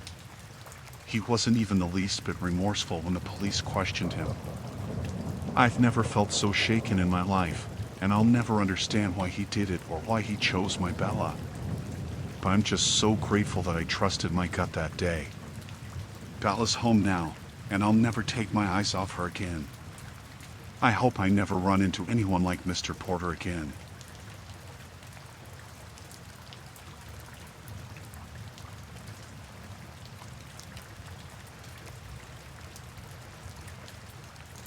We moved into our new house in early spring. It wasn't the kind of neighborhood you'd expect to find a house like ours in, but the price was right, and the house had everything we needed. The kids were excited, and my wife, Liz, was looking forward to making a fresh start after the chaos of the past year. We'd been through a lot, moving to a new town, settling into a new job, all that, but it felt like this could be a new chapter for us. At first, everything seemed perfect. The neighbors were friendly, and the kids quickly made friends with some of the other children in the area. Liz met a few of the local moms, and they were eager to have her over for coffee. It felt like the kind of place where people looked out for each other, which was exactly what we needed. But there was one neighbor, the one next door, who gave me a bad feeling from the start. His name was Doug. He lived alone, which I didn't think much of at first, but there was something unsettling about him. He always seemed to be watching us, even when we weren't doing anything out of the ordinary. The first time we met him, he just walked across the yard to introduce himself, but he stood there too long, staring at me and Liz with this strange smile. I chalked it up to being awkward, but it stuck with me. At first, it wasn't anything major, just small things. He'd wave from his porch, but then stand there staring while we got the kids into the car. He'd be outside when I came home from work, as if he had been waiting for me to pull into the driveway. He'd strike up these long, drawn-out conversations about the weather, or the neighborhood, or whatever. I tried to be polite, but it was like he was trying too hard to insert himself into our lives. Liz started to notice it too. She'd mention how strange it was that Doug seemed to always be home whenever we were, like he was watching for when we'd come outside. She made a joke about it at first, but then she started to get uncomfortable. I tried to brush it off, thinking maybe I was overthinking things. It wasn't until about a month into living there that the weirdness really started. One evening, Liz and I were sitting in the living room, watching a movie. The kids were upstairs, and the house was quiet. Around 9 p.m., I noticed a shadow in the front yard. I wasn't sure what it was at first, but when I looked out the window, I saw Doug standing in his driveway, staring directly at our house. I thought it was odd, but maybe he was just taking a walk or something. I told Liz, and she didn't think much of it either. A couple of nights later, it happened again. This time, I went outside to check the mail, and Doug came over. He didn't even wait for me to come up to him. He just started talking, asking about the house and how we liked it. I gave him short answers, but he kept going on, telling me things about the neighborhood, about the previous owners of the house, about how quiet it was here. But he wasn't looking at me when he spoke. His eyes were darting around, like he was checking for something or someone. I felt uneasy, but I didn't want to be rude, so I just nodded along. Things took a darker turn the following week. Liz and I were getting ready to go out for a date night. We had hired a sitter, and everything was set. But when I went out to start the car, I noticed something strange. Doug's garage door was open, and his car was parked inside, but the lights in his house were off. The windows were completely dark. I didn't think much of it at first, but when I turned around to get into my car, I saw Doug standing in his driveway again, staring at me. I got this chill down my spine. It wasn't just a casual glance. He was looking at me with an intensity one hadn't noticed before. It was like he was watching, waiting. I rushed to the car, locked the doors, and started it up. I didn't say anything to Liz right away, but I felt the tension in the air as I drove out of the driveway. It was like Doug was waiting for something, like he had been anticipating my every move. I brushed it off as paranoia. We went out, but it was hard to shake the feeling that something was wrong. That night when we came home, the house was quiet, but something felt off. Liz mentioned it first. "Did you leave the porch light on?" she asked. I hadn't. I checked, and sure enough, the light was on. I went outside to turn it off and noticed that the gate to our backyard was slightly open, even though we had locked it earlier. I had no idea how it had happened, but that was when I realized something wasn't right. Doug had been at the center of everything. I couldn't prove it, but the sense of being watched was growing stronger each day. Liz noticed things too. Small things, like her gardening tools being moved, or our front door slightly ajar when we were sure we'd locked it. I started checking the windows and doors every night before bed, but it felt like no matter how careful we were, someone was always a step ahead of us. It came to a head a week later. I was home alone one afternoon, working from my office. I got up to make coffee, and as I passed by the window, I saw Doug standing on the edge of his porch, staring at me through the window. I froze, but he didn't move. He just kept watching, as if waiting for me to notice him. I pulled the blinds down quickly and backed away from the window, my heart racing.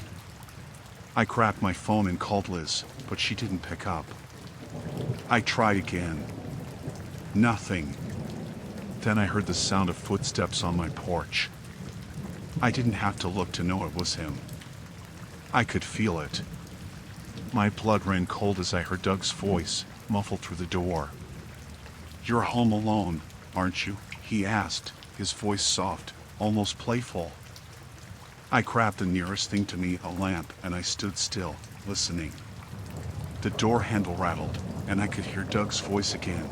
"I know you're there. I've been waiting for you." I didn't know what to do. I could feel the panic rising in my chest.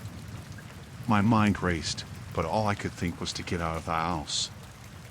I ran upstairs and grabbed the kids, told them to stay quiet and hide in the closet.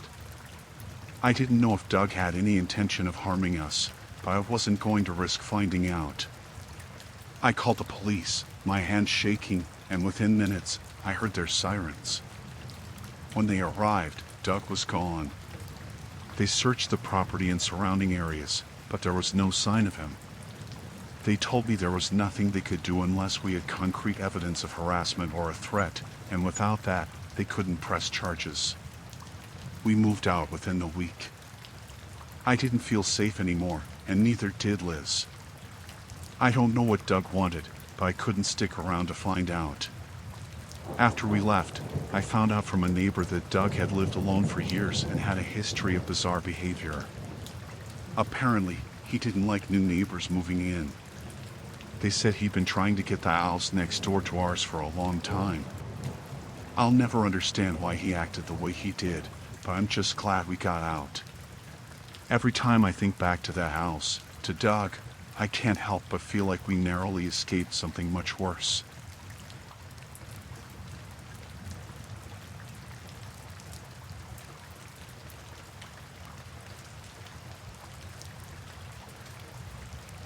I was driving home late at night, a long stretch of highway that seemed endless.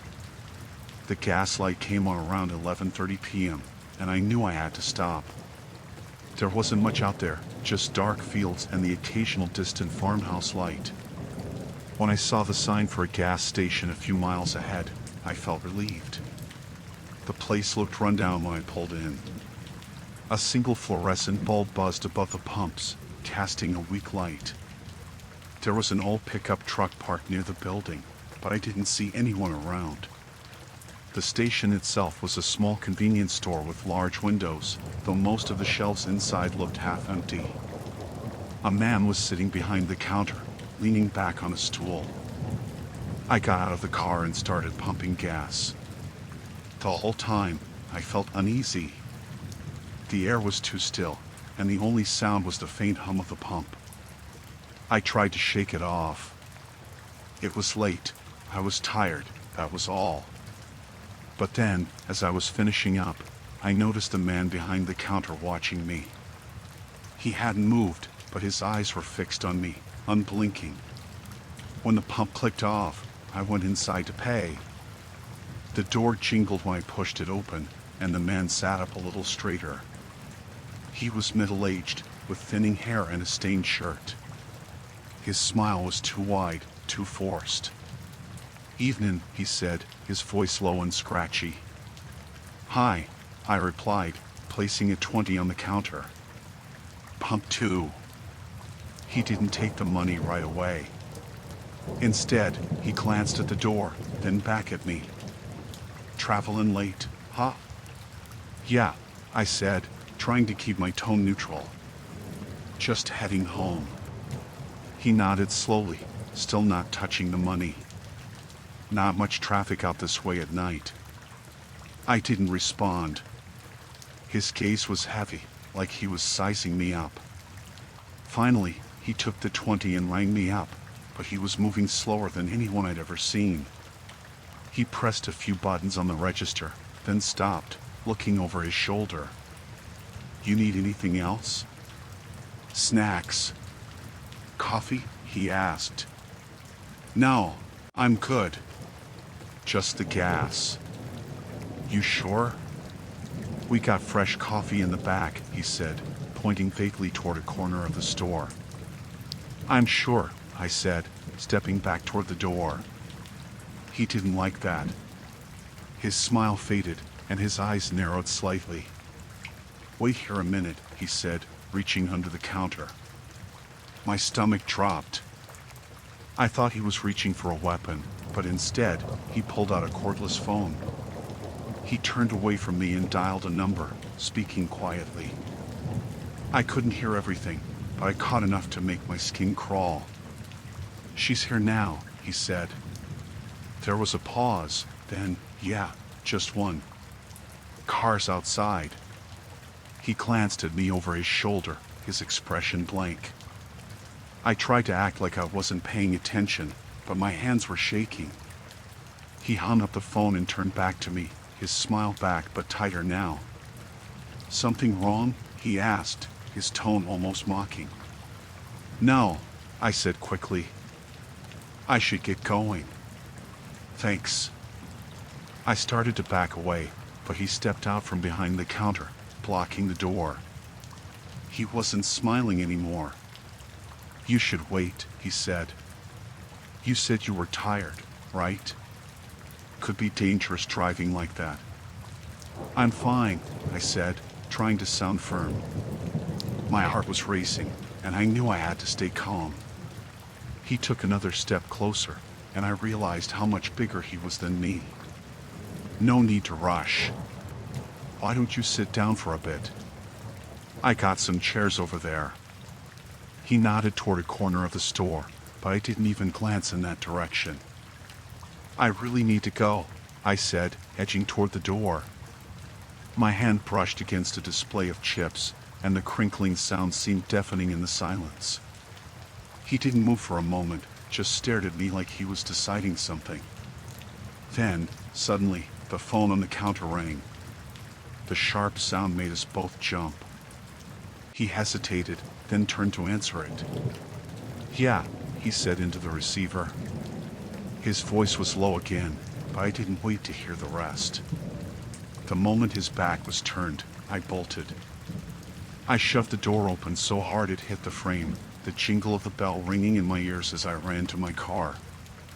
My hands fumbled with the keys, and I could hear the door of the station slam open behind me. "Hey!" he shouted. I got the door unlocked and jumped in, slamming it shut just as he reached the car. He pounded on the window, yelling something I couldn't understand. My fingers shook as I turned the key, the engine roaring to life. I threw the car into reverse, nearly hitting the pump as I sped out of the lot. In my rearview mirror, I saw him standing there, his face twisted in anger, watching me drive away. But then I saw something else. Another set of headlights appeared, coming down the road toward the station. A large truck, moving fast. It pulled into the lot just as I turned onto the highway. I didn't stop driving until I reached a well-lit truck stop about 20 miles away. I parked near the entrance and locked all the doors, my hands still shaking. When I looked at my phone, I realized I hadn't even thought to call the police. I reported it later, gave them the address of the station and described the man. But when they went to check, they said the place was abandoned. The building was still there, but the pumps were dry, and the store was empty. They said it hadn't been in business for years. I don't know who that man was or what he wanted, but I'll never forget the look in his eyes. And I'll never stop at a gas station like that again.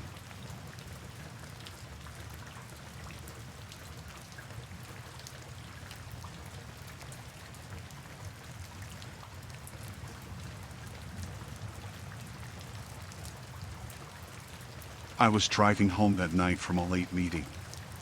It had been raining hard for hours, the kind of rain that makes it feel like you're driving through a sheet of water. The road was slick, and visibility was getting worse by the minute. I wasn't far from the exit to my neighborhood, just a quiet stretch of highway I knew well. Not much happened out there at night. It was mostly empty except for the occasional car, but tonight it seemed quieter than usual. I had just passed the old gas station when I saw it. At first, I thought it was just another car pulled over to the side, waiting for the rain to pass.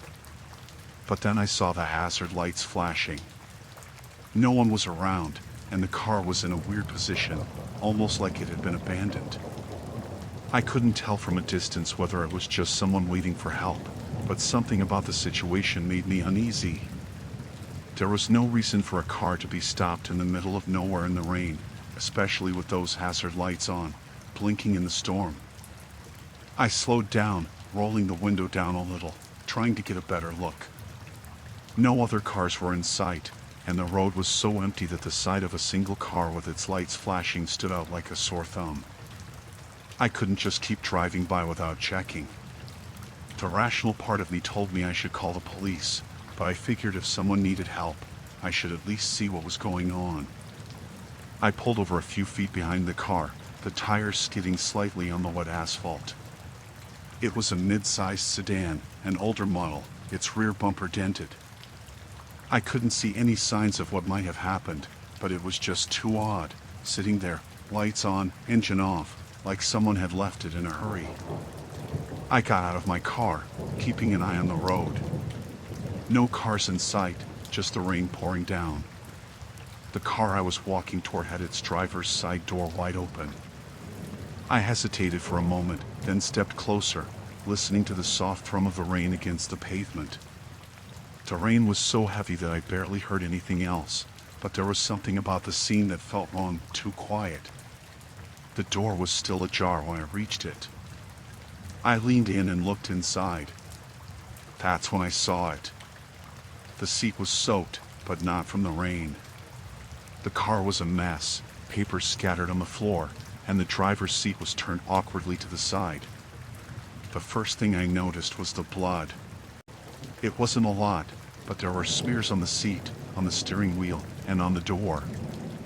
It looked like someone had been dragged out of the car, or maybe forced into it. The blood wasn't fresh, but it was still visible enough that I could tell something violent had happened. My stomach turned, and I took a step back, unsure of what I should do next. I looked around. The rain was coming down in sheets, and it felt like I was the only one around. No one else had stopped, and the road was empty. I glanced back into the car, trying to make sense of what I was seeing. There was a bag on the passenger seat, just sitting there, like the owner had dropped it in a hurry. I don't know why, but I reached inside the car and pulled the bag out. It felt wrong touching someone else's stuff like that, but I couldn't help myself. Maybe I thought there was something inside that would explain what had happened, some sign that could make sense of all this. I unzipped it slowly, my hands shaking more than I expected, and found a wallet, a few personal items, and a phone. The phone had a cracked screen, but when I turned it over, the first thing I noticed was a message on the screen, one of those text notifications that didn't require unlocking. The message was simple: get to the car. Now! It was sent about 15 minutes ago. My blood ran cold. The phone wasn't recent, it had been sitting there for a while. But the message was fresh. Who was it for? I stood there for a second, trying to make sense of it. Someone had been here recently. But where were they now? And what had happened to them? I glanced around, my mind racing. Suddenly, I heard a noise, soft at first, but then louder. Footsteps. I froze, turning my head slowly. My heart hammered in my chest, and I knew I wasn't alone anymore. Someone else was out there. I didn't wait around to find out who. I shoved the bag back inside the car, my pulse racing. I started to back away, my eyes darting around the dark, wet landscape. The rain felt colder now, as if the air had suddenly dropped several degrees. I rushed to my car, almost slipping in the rain as I got back inside. I locked the door before I even turned the engine on, my hands still shaking from the adrenaline. I looked through the rearview mirror. I wasn't sure what I was expecting to see, but I didn't see anything at first. No one was following me, but I didn't feel safe. My heart was still racing. My mind kept going back to the blood, the message on the phone, the odd feeling of being watched. I drove off quickly, my tires skidding slightly as I accelerated, trying to leave the scene behind me. But I couldn't stop thinking about it. The blood in the car. The phone. The message. I drove for what felt like forever before I finally pulled over at a gas station, my hands still trembling on the steering wheel. I tried to catch my breath, but my mind wouldn't stop racing. I kept thinking about the car, the blood, the message. What had really happened there? Who was hurt? And where were they now? I thought about calling the police, but what could I tell them? I hadn't seen anything that could help them. No one else was around. There was no sign of a struggle outside the car, just the blood inside. I didn't have answers, and that scared me even more. I didn't know what was happening, and the longer I stayed in that spot, the more I felt like I was part of something I didn't understand. The only thing I knew for sure was that whatever happened, it wasn't over. I wasn't sure if it would be for me or someone else next, but the whole experience left me with a deep sense of unease. Something bad had happened out there, and I was far from the only one affected.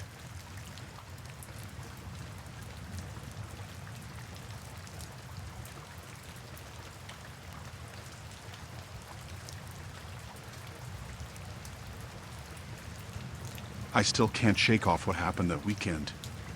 It was supposed to be a relaxing getaway, just a couple of days in the woods with a few friends, nothing special. A chance to get away from the hustle, enjoy some fresh air, and have a break from the usual grind. I'd been hiking a few times before, so I knew what to expect. But that weekend, it turned into something completely different. We drove up on Friday afternoon, just as the sun was starting to set. There were 5 of us, me, my brother James, his girlfriend Sarah, and 2 of our friends, Dan and Laura. We found a spot deep in the woods, far enough away from any major trails. It was quiet, peaceful, just how we wanted it. We set up camp, built a fire, and spent the evening talking, laughing, and drinking beers. We didn't think about much, just enjoying the moment. Saturday was pretty uneventful. We hiked, explored a bit, and spent the day relaxing by the river. We had a good dinner, played some card games, and then went to bed early because we were all exhausted from the hike. The night was quiet, the kind of peaceful silence you can only get when you're far away from city noise. We fell asleep with no problems at all. But when we woke up on Sunday morning, everything felt off. The weather was fine, but there was something in the air that made me uneasy. I couldn't put my finger on it. The others didn't seem to notice, though. We packed up our things, folded the tents, and were about ready to head back to the car. That's when things started to go wrong. We had parked the car just off the main road, about a quarter of a mile from our campsite. It was tucked into a small clearing, hidden enough that we didn't worry about it being visible from the main trail. We all made our way back down the path, talking and laughing, until we came to the clearing. That's when we saw it. The car looked fine from a distance, but as we got closer, I noticed something. The tires. Every single one of them was slashed. Flat as a pancake. And as I walked around the back, I saw the engine hood was open. My heart started to race. I looked at James, who looked just as confused as I felt. "Who the hell would do this?" he muttered, walking toward the hood. I didn't know what to say. It was just wrong. Why would anyone be out here? The place we were camping wasn't exactly easy to get to. It wasn't like someone could just casually wander by. We hadn't seen anyone else on the trails the whole time we were there. It didn't make any sense. James looked under the hood, poking around. It's tampered with. Someone's been messing with the engine. There's no way this happened overnight. What do you mean? Sarah asked, her voice shaky. What do you think happened? I don't know, he said, standing up and wiping his hands on his jeans. But it's not good. I think we're stuck here. Stuck? Dan said, his voice rising. You're telling me we're stuck out here? How? We're miles from the nearest town. We can't just walk back. We all stood there, staring at the car in disbelief. I could see the panic creeping into everyone's faces. It was supposed to be a simple trip. We were supposed to drive back and enjoy the rest of the day. But now, we were stranded. And someone had clearly done this on purpose.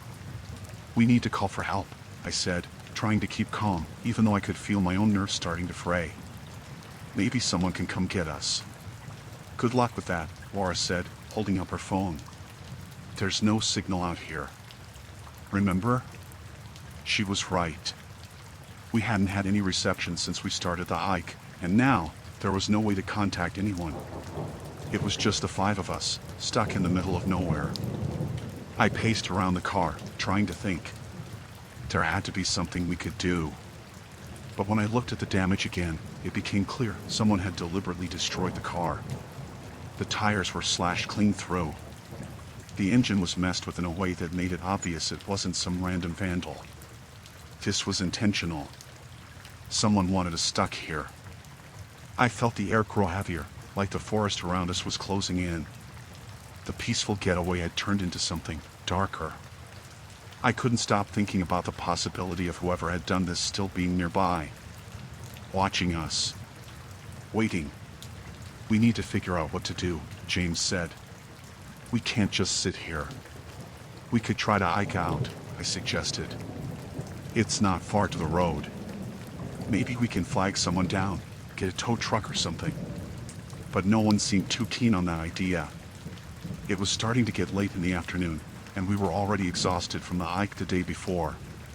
None of us were in any condition to walk the distance, especially with the heavy feeling hanging over us. No one said it, but we all knew it. It wasn't just the car that was messed up. Something was wrong here. Someone had gone out of their way to trap us. We sat around the car for a while, trying to figure out what to do next. It felt like every second that passed, the weight of the situation just kept getting heavier. The trees around us, once just part of a nice forest, now seemed to press in closer. The whole world felt quieter, like we were being watched, even though we didn't see anything out of place. Then, just as we were starting to talk about maybe going on foot, we heard something. A noise. A branch snapping in the woods. We all froze. Everyone turned to look, their eyes wide with the same realization. We weren't alone. For what felt like forever, we stood there, barely breathing, listening. But the noise didn't come again. It could have been an animal, just the wind, or maybe a trick of the mind. But in that moment, it didn't matter. What mattered was that we had no way out. No way to know who or what had done this to us. We made a decision then, even though it felt impossible. We would try to walk out. Stick together. The whole time, I kept glancing over my shoulder, expecting to see someone or something lurking in the shadows. Every crack of a branch, every rustle in the leaves felt like someone was getting closer. It wasn't an easy hike out. It was a long, exhausting trek, made worse by the growing sense of fear that hung over us. But we finally made it to a place where we could get a signal on our phones, and after what felt like hours, we managed to get through to someone who could help. They showed up and towed us back to town. We didn't look back at the woods as we drove away. None of us said much during the ride. We were all just too shaken. To this day, I still don't know who did it, or why. But I can't shake the feeling that we were being watched the whole time. We got out safe, yes. But something about that weekend, it wasn't just the car. It was the feeling that we were never meant to leave.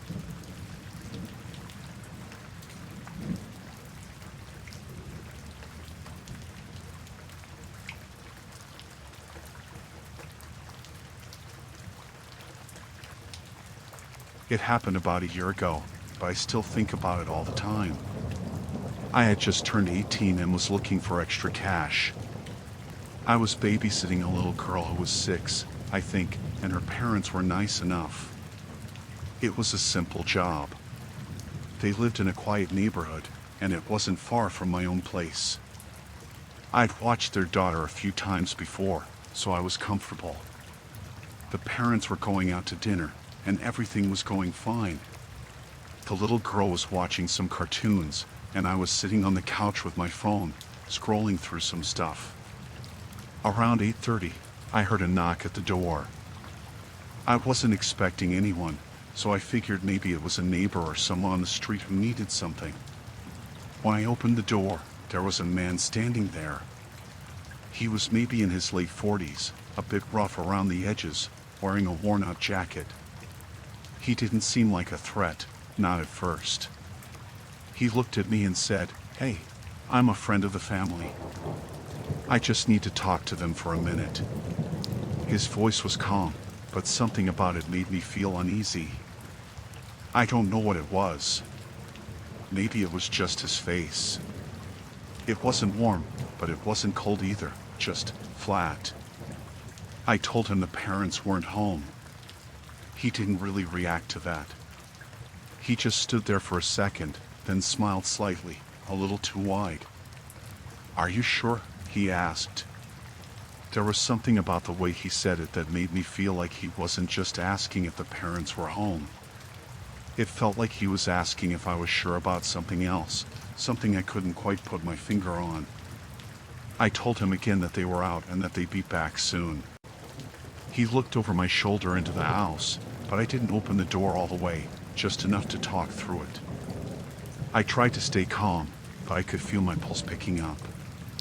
It was a weird feeling, like I was suddenly aware that I was alone in the house with this guy standing there. He looked at me again and said, "I'll just wait then. I'll wait inside, it's no trouble." That's when something inside me clicked, and I knew I didn't want him in the house. I was supposed to be watching this little girl, and I didn't know who this man was. He didn't belong here. I didn't want to be rude, but I was getting nervous. "Sorry, I can't let you in," I said. "I'll call them for you if you'd like." He paused, and I could see him thinking. Then he said, "I'm sure they won't mind. I'm a friend. I've known them for years." His eyes moved to the side, like he was trying to look past me, but I didn't let him. I shook my head. "I'm really sorry. I'm just going to call them." I tried to sound as firm as I could, but I could feel my voice wavering. Before I could close the door, he quickly said, "I'm sorry if I scared you. I'll just wait here. No need to be like that." His tone was different now, more insistent, like I had done something wrong. I immediately shut the door, locked it, and leaned back against it. My heart was racing. I didn't know what was wrong with him, but I knew something was off. I grabbed my phone and called the parents. They were only supposed to be gone for another hour or so, but I needed to check with them. I called twice, but neither of them answered. I left a message saying I needed to talk to them about something. I felt my stomach twist. While I was waiting, I peeked through the curtains to see if the man was still there. He was standing on the porch, just looking down at the ground. I couldn't tell what he was doing, but he wasn't leaving. After a while, he knocked again, but I didn't answer. I just stayed still, hoping he would go away. Finally, the parents called me back. I told them about the man at the door, and they didn't seem to know who he was. I could hear the confusion in their voices. "Are you sure?" the mom asked. "We don't have anyone visiting tonight." I told her exactly what he said, that he was a friend of the family, and she didn't recognize the name he mentioned. They told me to stay inside and lock all the doors. I didn't need to be told twice. I moved quickly to double-check the locks on all the windows and doors. I don't think I've ever been more aware of how alone I felt in that house. I stayed near the little girl, who was still on the couch watching TV. I kept the volume low so I could hear anything that happened outside. The man knocked again, this time louder, and then started calling out, "Hey, I just want to talk to them. I'm not going to hurt you. I just need to talk to them." But he wasn't speaking with any kindness anymore. There was something in his voice, something cold that made me shiver. I didn't respond. I didn't know what he wanted, and I didn't want to find out. I stayed quiet, hoping he'd give up and leave. After what felt like an eternity, I heard him walking away. He didn't say anything else, and I didn't hear any more knocks. I waited for a few minutes, making sure he was really gone before I dared to go to the door and check. When I opened the door just a crack, I saw him. He was standing at the end of the driveway, just looking back at me. He didn't wave or anything. He just stood there, his back to me, watching me from a distance. I closed the door quickly. I didn't know if he'd come back. I didn't know if he had any other reason for being there. But he didn't return, and when the parents got home, I told them everything. They said they didn't recognize him, but they called the police just in case. The police came and took a report, but nothing ever came of it. I don't know what he wanted or why he came to the house that night, but I don't think I'll ever forget the way his eyes looked when he was standing on the porch, and the way his voice changed when he insisted I let him in. I never babysat for that family again. It's been over a year, but I still get nervous when someone knocks at my door late at night. I don't know what would have happened if I'd opened it again.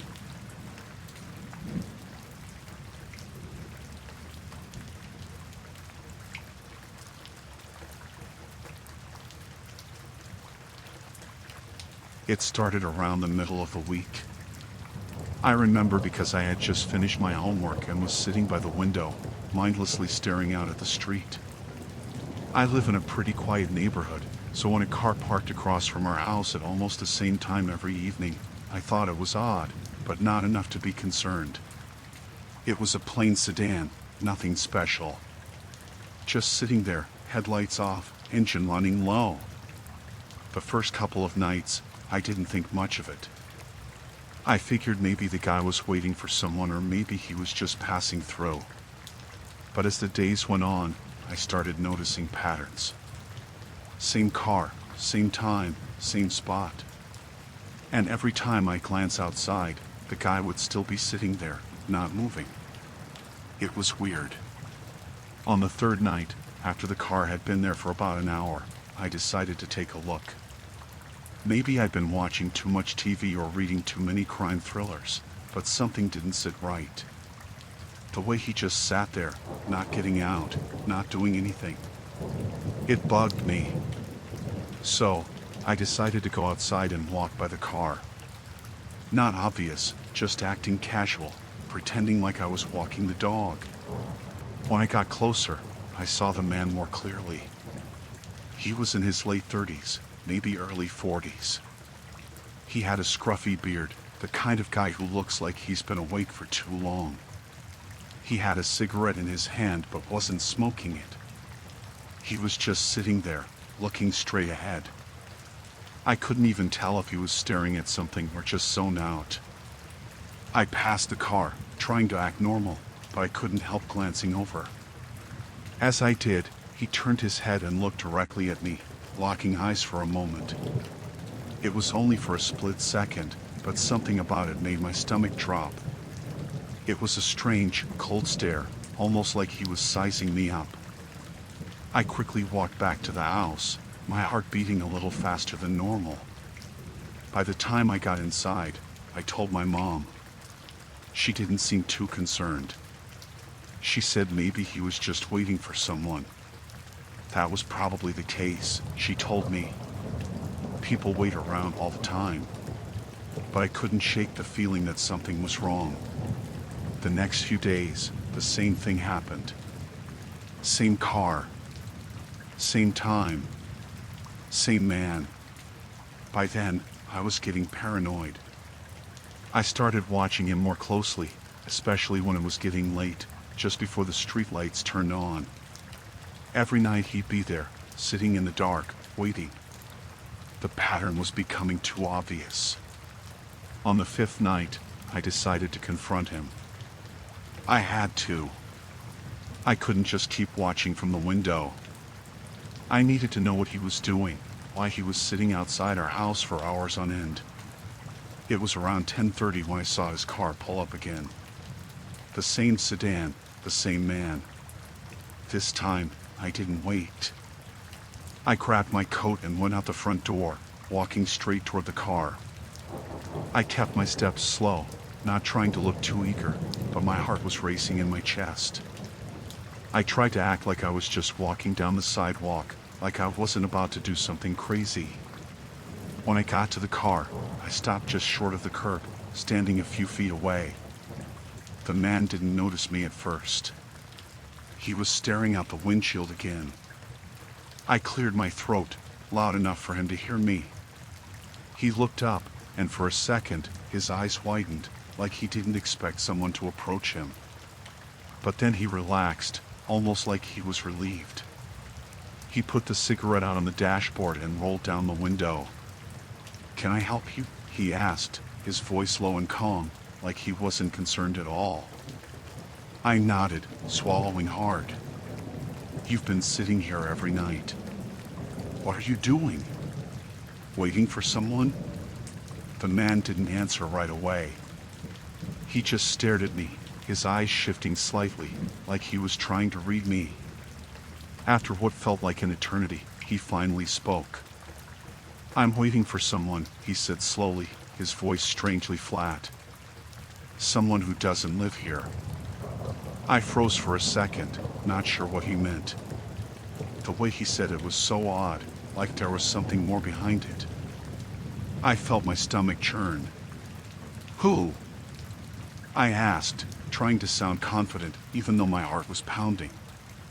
He shook his head, just a small movement, but it sent a chill down my spine. "Doesn't matter," he said. "They're not here. But I'll wait." I didn't know what to say to that. I couldn't just stand there and keep talking to him. I didn't want to make him angry. I could already feel the tension between us, like something was about to snap. "All right," I said, backing away slowly. "But I don't think you should be sitting here. It's weird." He just nodded like he understood, but the look in his eyes made me think he didn't care at all about what I said. As I turned around to leave, I could feel his gaze on me. It stayed on me the whole time I walked back to the house. I went inside and locked the door behind me, but I couldn't shake the feeling that he was still out there, still watching. It felt like he wasn't going to leave, no matter what. Every night after that, I kept an eye on the street. The car was there, the man was there. I never saw him leave, not once. Eventually, after a few more days, he stopped coming. But by then, I was too shaken to feel any relief. I kept thinking about what he'd said, how he was waiting for someone who didn't live here. It wasn't just a weird comment. There was something off about it. I couldn't shake the feeling that he knew something I didn't. After that, I didn't tell anyone else about it. I didn't want to seem crazy, but I never stopped checking the street when it got dark. I never saw the man again, but I couldn't help but wonder if he was still out there, waiting. And what would have happened if I hadn't confronted him?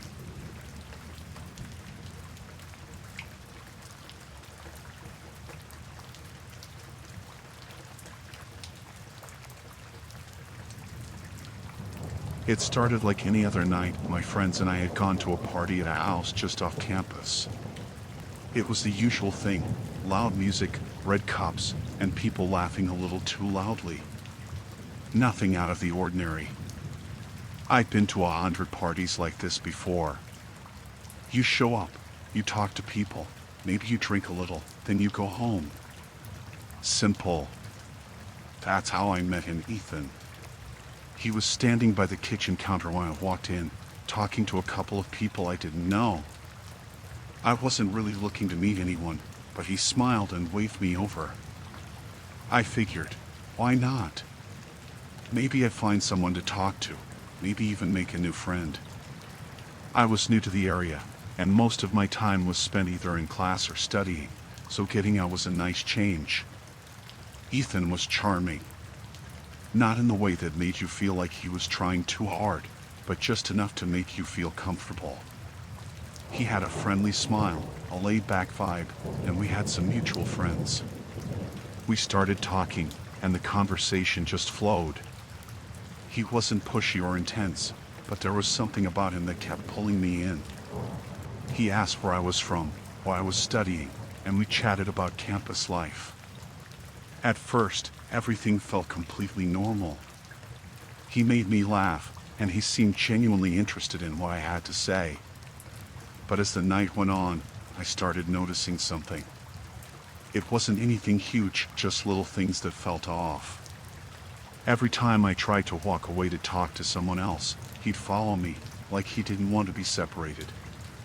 He would keep reappearing in the same places, even when I hadn't seen him for a while. After a few hours, I was ready to leave. I didn't know anyone very well at the party, and I wasn't in the mood to stay up late. I said goodbye to my friends and started heading for the door. But as I walked past the kitchen, there was Ethan again. He must have noticed I was leaving, because he immediately started walking toward me. "Hey, don't leave yet," he said, his voice a little too eager. I paused, feeling a little awkward. "I think I'm done for the night." "It's been fun, though." He smiled, but there was something in his eyes that made me hesitate. "I get it, but we should hang out sometime. Maybe grab a coffee? What's your number?" At that point, I was starting to feel uncomfortable. He seemed nice, but there was something about the way he kept asking that felt a little too intense. Still, I didn't want to be rude, so I gave him my number. It wasn't a big deal at first. He texted me the next day, saying he had a good time at the party and asking if I wanted to meet up for coffee sometime. I didn't think much of it. I responded, and we set a time. I went to the coffee shop, thinking it would just be a casual hangout. When I showed up, he was already there. We had a good time, at least, at first. He was easy to talk to, and I thought maybe I'd been reading too much into things. Maybe he was just a little clingy. We talked about our classes, campus events, and the usual small talk.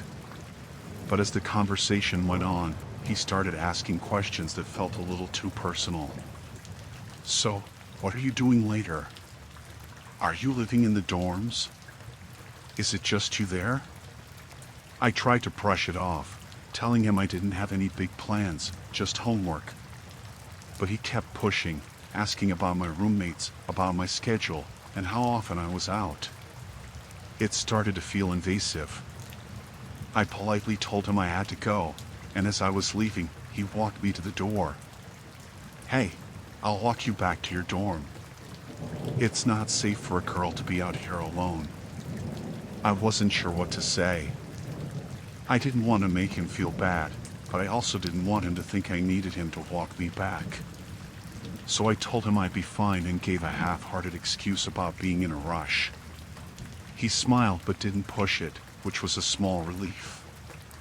Over the next few weeks, things got weirder. Ethan started showing up outside my classes. I'd be walking to a lecture, and there he'd be, just standing there, waiting. At first, I thought it was a coincidence. But when I saw him the third time, I started to feel uneasy. He'd wave, walk up, and ask if I was heading to lunch or if I had time to grab a coffee. It wasn't just in the classroom building. He'd pop up outside the library or near the student center. Once, I had just finished a study session, and when I walked out, I saw him standing by a bench, looking around like he was waiting for someone. I was about to turn the other way when he spotted me and waved me over. At first, I thought maybe he just enjoyed talking to me, but I started to get this strange feeling. It wasn't just his constant appearances, it was how he acted when he saw me. He'd act like we were the best of friends, but it felt forced. Like he was trying too hard to convince me we were close. One evening, I came back to my dorm after a long day of classes, and when I opened the door to my room, I froze. I could have sworn I saw someone's shadow move past the window. I stepped back quickly and looked around. My heart started pounding. I hadn't seen Ethan in a few days, but I couldn't shake the feeling that it was him. I checked the peephole on the door, but it was empty. Still, I couldn't relax. I didn't want to assume the worst, but my gut was telling me something wasn't right. I didn't see him again for a few days after that, but when I did, he was waiting outside my dorm building. I couldn't help but feel like he was watching me.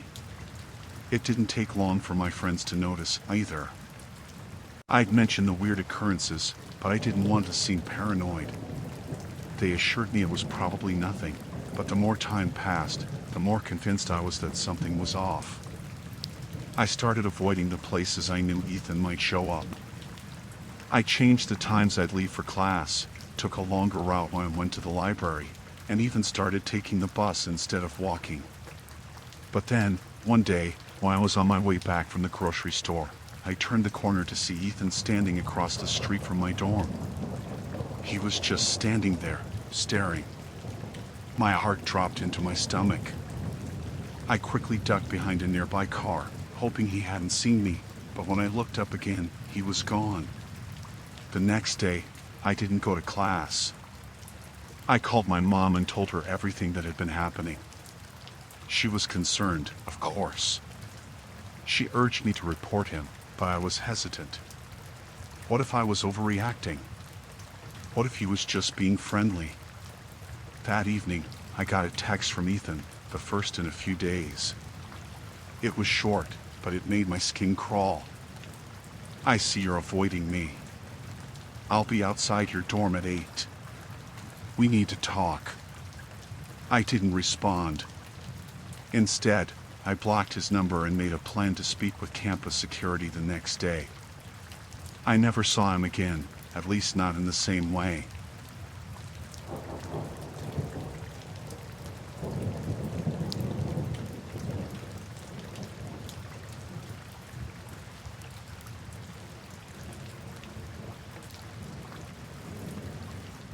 It had been a long shift.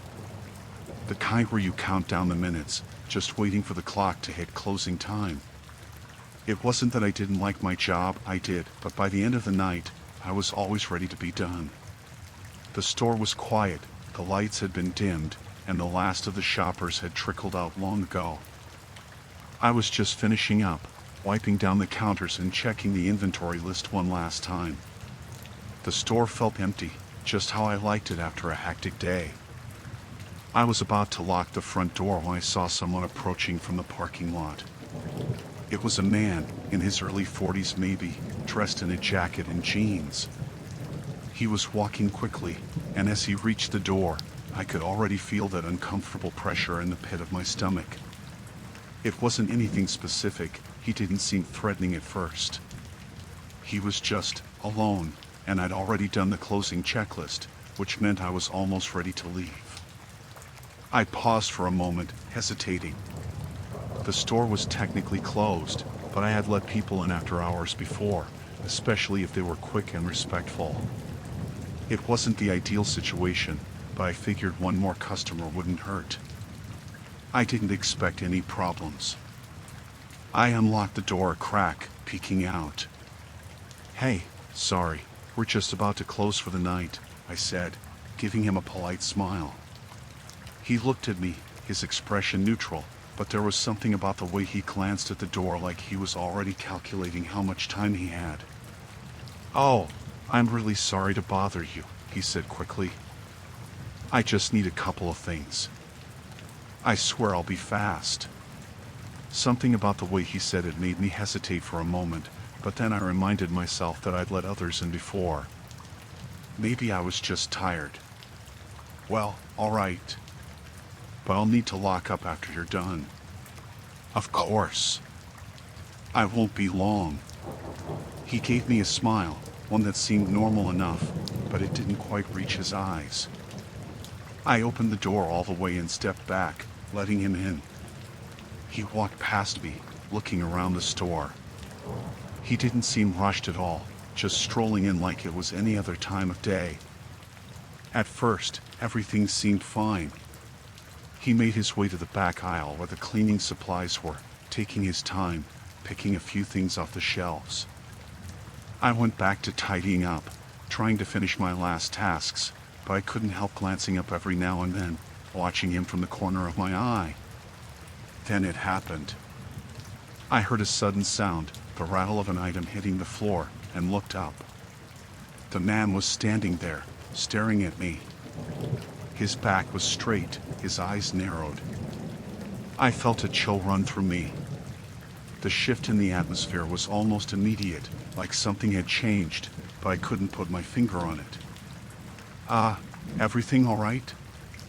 I asked, my voice a little less confident now. He didn't answer right away. He just kept looking at me, and I started to get that sinking feeling in my stomach.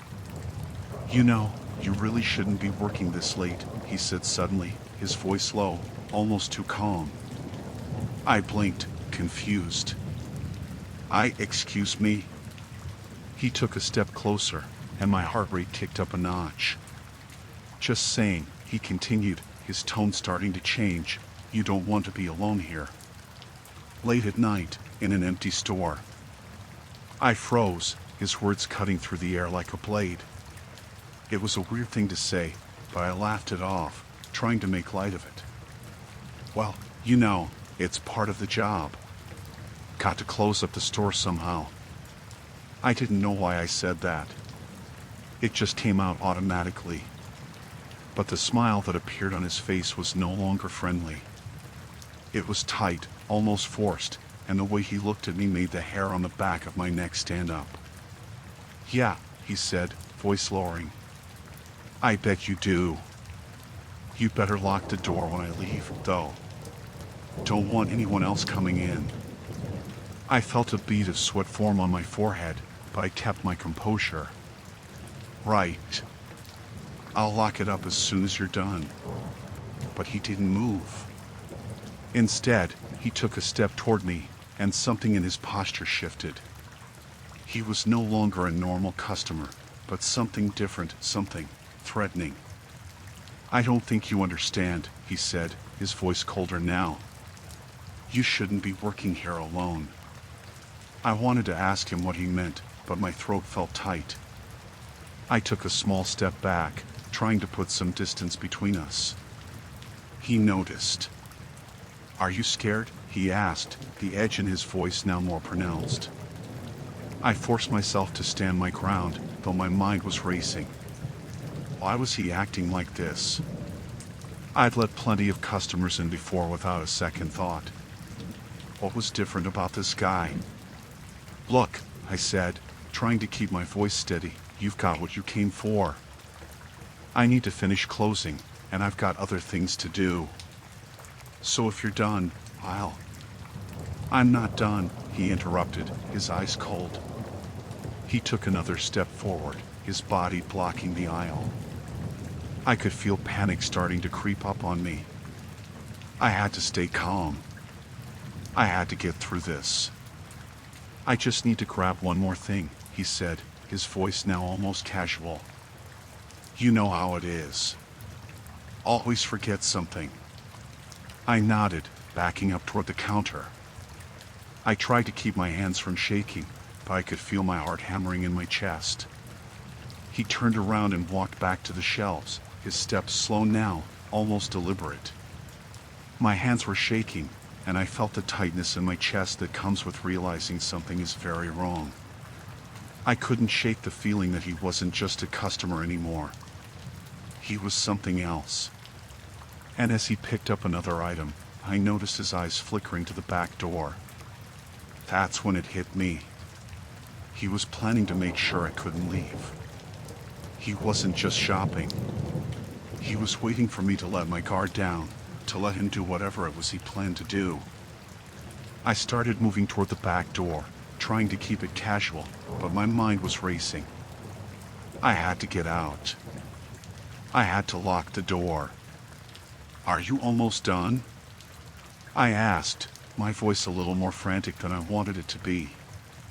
He didn't answer right away. He was looking at the item in his hands, then slowly turned to face me. You're not going anywhere, he said, and it wasn't a suggestion. Every fiber of my being screamed at me to run, to do anything to get away from him. I made a split-second decision and bolted for the back office door, locking it behind me as quickly as I could. I heard him curse under his breath, then heard him walking toward the back, his footsteps echoing through the store. I grabbed my phone and dialed the police, my hands still shaking as I explained the situation. I stayed in the office, locked inside, until I heard sirens approaching in the distance. When they arrived, the man was nowhere to be found. They said they'd look into the security footage, but honestly, I don't think I'll ever forget the way he looked at me, like I was just another thing to be controlled, another victim in his plans. After that night, I made sure to double-check the locks, always. It's a part of the job now. But I don't take being alone at work for granted anymore. I can't.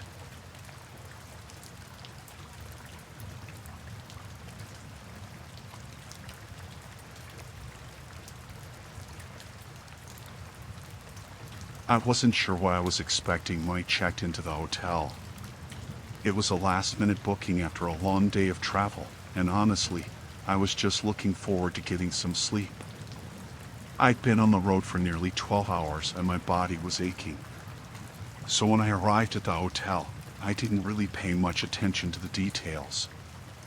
I grabbed my room key and made my way up to the third floor, expecting to just crash and forget about the world for a few hours. The room was pretty standard for a mid-range hotel, nothing fancy, but it had everything I needed. A bed, a small desk, a TV that I wasn't going to use, and a bathroom that was far too small for my liking. But at that point, I didn't care. I was just glad to have a roof over my head for the night. I locked the door behind me, unpacked a few things, and threw myself on the bed. The hotel was quiet. Too quiet, if I'm being honest, but I didn't think much of it. It was late, and I figured most of the other guests were already asleep. I set my alarm for an early start the next day, and I pulled the covers up, sinking into the warmth of the bed. It didn't take long for me to fall asleep. I was exhausted, and the comfort of the hotel bed quickly lulled me into a deep, dreamless slumber. The first thing that woke me up was the sound of my door unlocking. At first, I thought I was imagining it. I blinked a few times, trying to shake off the remnants of sleep. But then, I heard it again, the unmistakable sound of a key turning in the lock, followed by a soft click. I froze, my heart pounding in my chest. I wasn't expecting anyone. I hadn't ordered room service, and I hadn't told anyone I was in town, so why would someone be unlocking my door at this hour? I listened, straining to hear any sounds, but everything was eerily quiet. I told myself it was probably just the hotel staff. Maybe they were checking something, doing a routine check, or maybe it was a mistake. They could have been given the wrong room key by mistake. But that didn't explain why the door opened. I was too scared to move, but my curiosity pushed me to inch closer to the door. I could hear soft footsteps, almost hesitant. The door cracked open just a little more, and I could see the shadow of someone standing in the hallway. Then the door opened all the way. A man stood there, staring at me with wide eyes. He looked disoriented, like he'd just woken up himself. He was holding a room key, and he looked down at it, then back at me. "I'm sorry," he said, his voice shaky. "I think there's been a mistake. I was given this room key at the front desk. I'm supposed to be in here." I sat up in bed, blinking in disbelief. "What?" The man took a step into the room. His clothes were disheveled, as though he'd been traveling or just got out of bed. His hair was messy, and he had that look on his face, the one people get when they don't quite know what's going on. I could see him glancing around the room, clearly confused. "I'm really sorry," he repeated. "They must have given me the wrong key." I stared at him, still trying to process what was happening. My first instinct was to get up, but I didn't. I couldn't. Something about the way he stood there, looking like he didn't belong, made me feel like I was the one who didn't belong in the room. I should have said something, called the front desk, but the words didn't come out. "You're sure you're in the right room?" I asked, trying to make sense of it. Maybe he'd gotten confused. Maybe he was just tired. Maybe he just made a mistake. But even as I asked, I knew something was wrong. I could feel it in my gut. "I don't know," he said, fidgeting with the key in his hand. He looked over at me again, his face a mix of confusion and embarrassment. "They told me this was where I was supposed to be." There was an odd hesitation in his voice, something off. And yet, there was this genuine, almost apologetic tone in the way he spoke. Something felt wrong. I quickly glanced at the door, then back at the man. It all felt surreal. Why would he walk into a room at this hour, acting so casual about it? Why didn't he immediately apologize and leave when he realized his mistake? "Okay, I think you need to go back downstairs," I said, my voice trembling slightly. I'm not sure what happened, but... Before I could finish, the man stepped further into the room, his presence blocking the doorway. He didn't push past me, but he didn't move either. He stood there, still holding the key, staring at me as if he was processing something. The more I looked at him, the more I realized how out of place he seemed. I tried to stand up, but something stopped me. The room felt smaller now, almost like the walls were closing in. There was this feeling in the pit of my stomach, a sense of unease that kept growing. My hand reached for my phone on the bedside table, but I was too slow. "I'm really sorry," the man said again, his eyes never leaving mine. I didn't mean to intrude. But this is my room, right? I swallowed hard. My heart was racing, and I could feel my palms starting to sweat. Something about the way he asked that question, it was like he didn't even care whether he was supposed to be there or not. I finally found my voice. No, it's not. I've been here all night. I'm the one staying here. I reached for my phone again, this time with more urgency. But the man took a step forward, and I froze. No, it's fine, he said quickly, his tone suddenly shifting. There was a forced calmness to his voice now, almost too calm. It's just a mistake. I'll go down and get it sorted out. I'm really sorry. But he didn't move. For a few seconds, we just stood there, eye to eye, in that silent space between us. My mind was spinning, and I couldn't make sense of what was happening. It didn't feel like an accident anymore. It felt deliberate. All right, I said, slowly, my voice shaky. I'm calling the front desk now. I held my phone up, but the man suddenly snapped out of his daze and backed away from me. His expression shifted again, his eyes darting around the room as if realizing how far he'd crossed the line.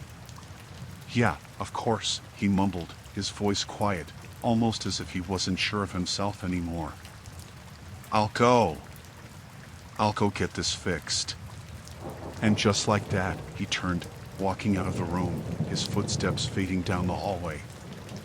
I waited a few moments, my heart still racing, before I picked up the phone and dialed the front desk. The person on the other end answered quickly, sounding cheerful. Front desk, how can I help you? Yeah, I said, trying to keep my voice steady, there's been a mistake. Someone just walked into my room with a key. They said it was the same key I was given, but there's no way that's possible. Can you double-check the room assignments for me? There was a brief pause. Of course, the clerk replied, her voice suddenly more businesslike. Give me one moment. She came back to the phone, her tone much more serious now. I'm sorry, but according to our system, there's no record of anyone being assigned that room key tonight. Are you sure the person you spoke to was from the hotel? I didn't have the words to explain what I was feeling. The man had seemed so convincing, so sure of himself. But now, after hearing that, the whole situation felt even stranger. Why had he been so confident that he belonged there? Why didn't he leave when I asked him to? I don't know what would have happened if I hadn't been awake. I don't know what would have happened if I hadn't been alert enough to hear the door unlock. But I do know one thing now, I'll never look at hotels the same way again. Every time I close my hotel room door, I wonder who else might be on the other side.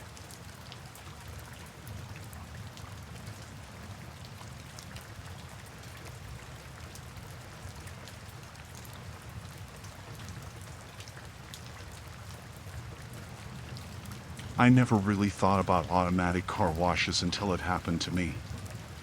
I had just finished a long shift at work and figured I'd get my car washed before heading home. It wasn't the first time I'd been to this place, so I figured it would be a quick and easy stop.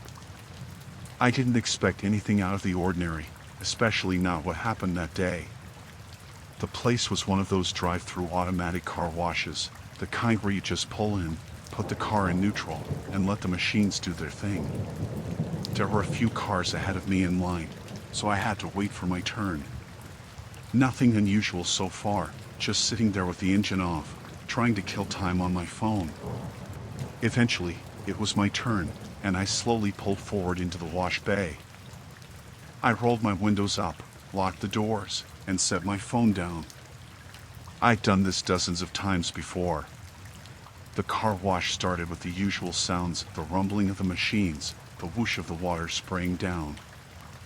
I wasn't thinking about anything specific, I just sat there, watching the brushes move around my car.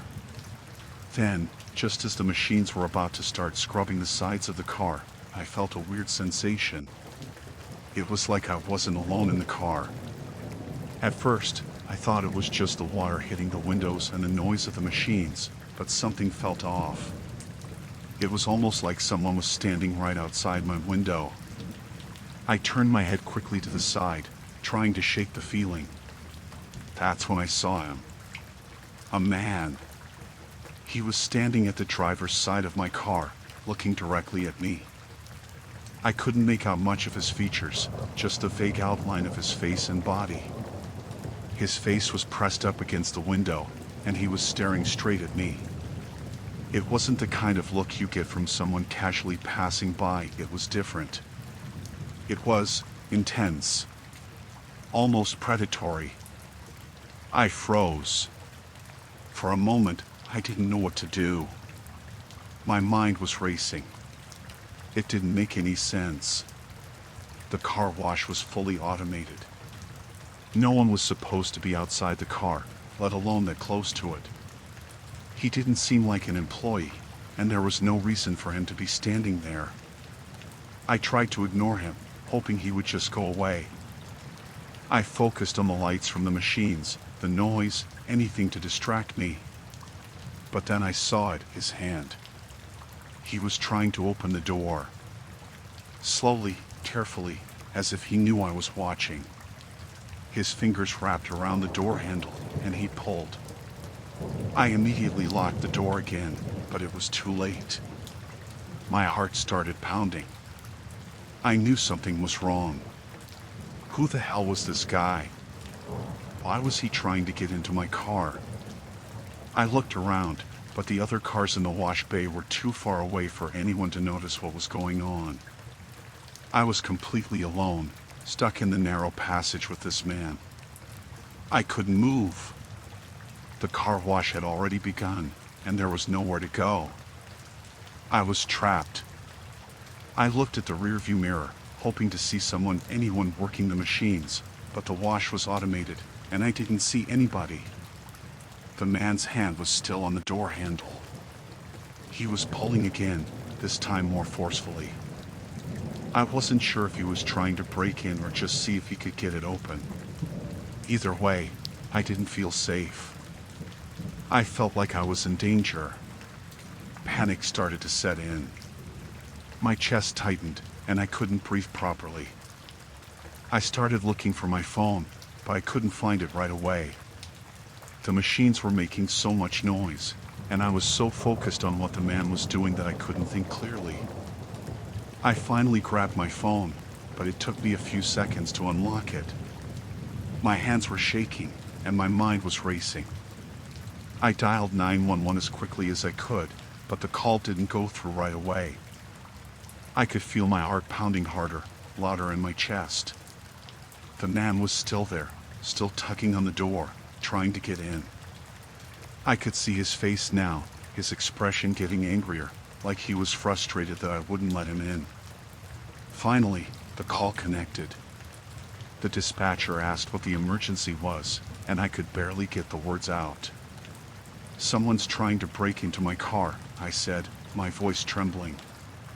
I told them where I was, the address of the car wash. I could barely keep my thoughts straight. I didn't even know what to do anymore. The dispatcher told me to stay calm and keep the doors locked. She said someone would be there soon, but I didn't know if I could wait. The man hadn't stopped trying to get in. Every time I looked over, he was still there, trying the door handle, his eyes locked on mine. Then, just as suddenly as it had started, the car wash machine started to wind down. The brushes stopped spinning, the water stopped spraying. I was almost done, and the car wash was over. The last thing I needed was for the door to open and the man to get inside.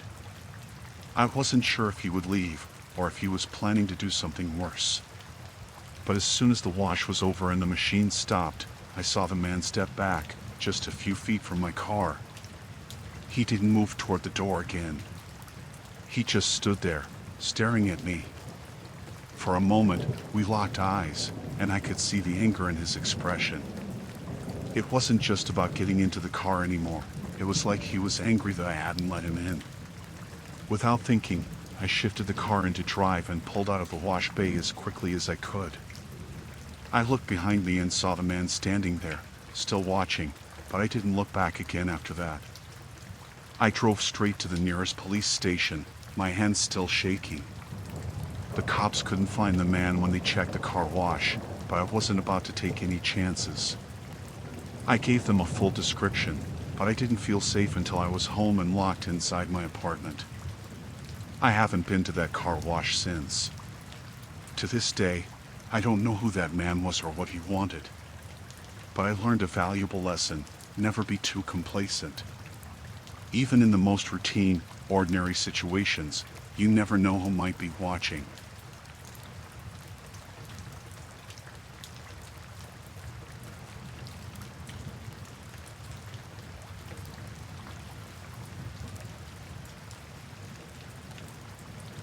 It was just a regular Friday night. I had been out with a couple of friends at a bar nearby. Nothing too wild, just a few drinks and a lot of laughing. It had been a long week at work, and I was looking forward to just getting home and putting my feet up. Around 2 a.m., I called a rideshare to take me back to my apartment, like I usually do when I'm out late. I didn't think anything of it at first. The car pulled up just a couple of minutes after I requested it. The driver was a man in his mid-40s, I'd guess, with a friendly smile and a clean car. I didn't really get a bad vibe from him at first. He greeted me when I got in, asked how my night was, and we talked about the usual things, like where I was going and how the traffic was that night. He was polite and seemed like just another driver, so I settled in and relaxed. The first few minutes of the ride were fine. I was just scrolling through my phone, checking texts, minding my own business. But then, something felt off. I couldn't put my finger on it at first, but I noticed he wasn't taking the usual route to my apartment. I didn't think too much about it, though. I figured maybe there was a detour or construction on the road, or maybe he knew a shortcut that I didn't. I didn't say anything, just kept scrolling on my phone, still in a bit of a haze from the night out. But then, a few more turns that didn't make sense. He was taking streets I didn't recognize, driving farther and farther from my neighborhood. At this point, I started to feel a little uncomfortable. I glanced up from my phone to look around, trying to figure out where we were. I didn't recognize any of the streets we were passing. The area was getting quieter, darker, and it felt like we were driving into a more industrial part of town, away from the residential area where I lived. I started to feel a little uneasy. The hairs on the back of my neck stood up, and my stomach twisted. I tried to remain calm, thinking maybe it was just a mistake, or maybe he was taking a detour for some reason. I asked, "Hey, where are we going?" "This isn't the usual route." He smiled back at me in the rearview mirror, like it was no big deal. "Oh, there's a bit of traffic up ahead," he said, his voice friendly. "Just taking a quick detour." I nodded, trying to convince myself everything was fine. But the detour was lasting longer than I was comfortable with. I kept checking the time, realizing that I had been in the car much longer than it should have taken to get home. I started to feel a little panicked, but I didn't want to overreact. Maybe I was just being paranoid. So, I tried to distract myself again by looking at my phone. But I couldn't stop noticing that we were still heading further out of the way. At this point, I could feel my heart racing, and the small talk from the driver wasn't helping. I could tell he was still looking at me in the mirror, though his smile had faded a little, replaced by a kind of focus that didn't sit well with me. I cleared my throat and said, "I'm really not sure where we are now. Can you just take me back to the main road? My apartment's on, street name if you're lost." He didn't respond right away. I heard him mumbling under his breath, like he was considering something. The streetlights were sparse now, and the area felt more deserted. There were fewer cars, fewer people. I could hear the soft hum of the tires against the road, but there was something in the air that made it feel too quiet. "I'm almost there," he said finally, but his voice sounded too calm, almost rehearsed. I frowned, but before I could say anything else, I reached for the door handle, just wanting to get out of this weird, uncomfortable situation. I figured maybe I could find my way back, but as I reached for the handle, I realized something that made my blood run cold. The door was locked. I froze for a second, confused. I thought maybe I had just hit the lock by accident. But I tried again. The handle wouldn't budge. My heart started racing. I glanced at the driver in the mirror, and now I could see the smile on his face was gone. His eyes were fixed straight ahead, and his expression was stiff. Something felt deeply wrong. I didn't want to panic, but I couldn't help myself. "Hey, what's going on?" I asked, my voice shaking now. "I need to get out of the car. Let me out." He didn't reply. Instead, he just continued driving, like I wasn't even there. The silence between us grew heavy, and I could feel my chest tightening. I kept trying the door handle, but it was still locked. I started to feel like I couldn't breathe. The air in the car was getting thick, and the lights outside seemed to be flickering as we drove deeper into the industrial area. "Please, open the door," I begged, my voice growing frantic. "This isn't funny." The man didn't even glance at me. He was still driving, his eyes fixed on the road. But then, after a long moment, he spoke, his voice low and almost calm. "You shouldn't be worried," he said. "It'll be fine." I felt like I was going to lose it. This wasn't fine. It didn't feel fine. I was trapped in the back of his car, and I had no idea where we were going. No one else was around, and I couldn't even see anyone in sight. The panic was rising in my chest, and I needed to get out of this car, but there was nothing I could do. I kept pulling at the door handle, but it didn't give. I glanced out the window, searching for any sign of life, any way out. But there was nothing. I could see dark buildings and empty lots, and the streetlights flickered above us like they were malfunctioning. That's when I heard him again. This time, he spoke more slowly, like he was savoring the words. "You don't have to be scared. I just need to make sure you're okay. We're almost there." The way he said "almost there" made my blood run cold. I couldn't take it anymore. I knew I had to act fast. I didn't even think about it. I just reached down and grabbed my phone from my bag. I dialed 911 without thinking. The operator picked up immediately, and I was so frantic I couldn't even speak at first. But I managed to get the words out. "He's not stopping. He's locked the doors and won't let me out. Please, help." The operator stayed calm, asking for my location, and I tried to focus, looking for any landmarks I could see outside. I gave her the best description I could, but the whole time, I kept trying to get the door open. Then, the car slowed. The man took a turn into a parking lot. That's when I knew I had to do something. Without thinking, I kicked the door hard. It was locked, but I slammed my foot against it with all my strength. And somehow, it popped open. I didn't even look back. I just bolted. I ran as fast as I could, into the dark streets, not looking back. The operator stayed on the line, and I kept running until I saw a car passing by. I flagged it down, desperate, and the driver stopped. They let me in, and I gave them my phone so I could tell the 911 operator I was safe. The police were able to track down the car and arrested the driver. They found that he had done similar things to other women in the past. I don't know how long he had been doing this, but I'm just grateful I got out when I did. I still get nervous every time I take a rideshare now. I try to make sure I'm always aware of my surroundings, and I double-check that the door is unlocked before I get in. I can't shake the feeling of how close I came to something terrible happening. And I can't forget that night, how it felt to be trapped in that car, not knowing what was going to happen next.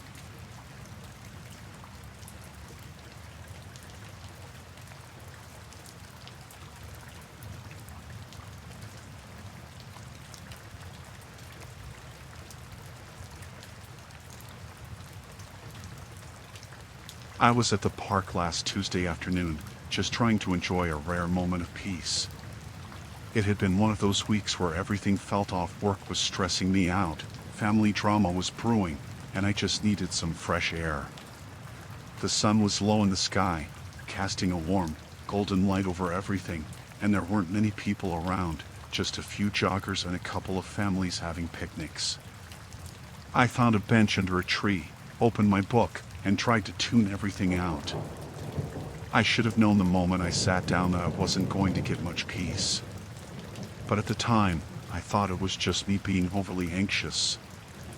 I'd been there for about 20 minutes when I heard footsteps approaching. I didn't look up right away, assuming it was just someone walking by. But the footsteps stopped.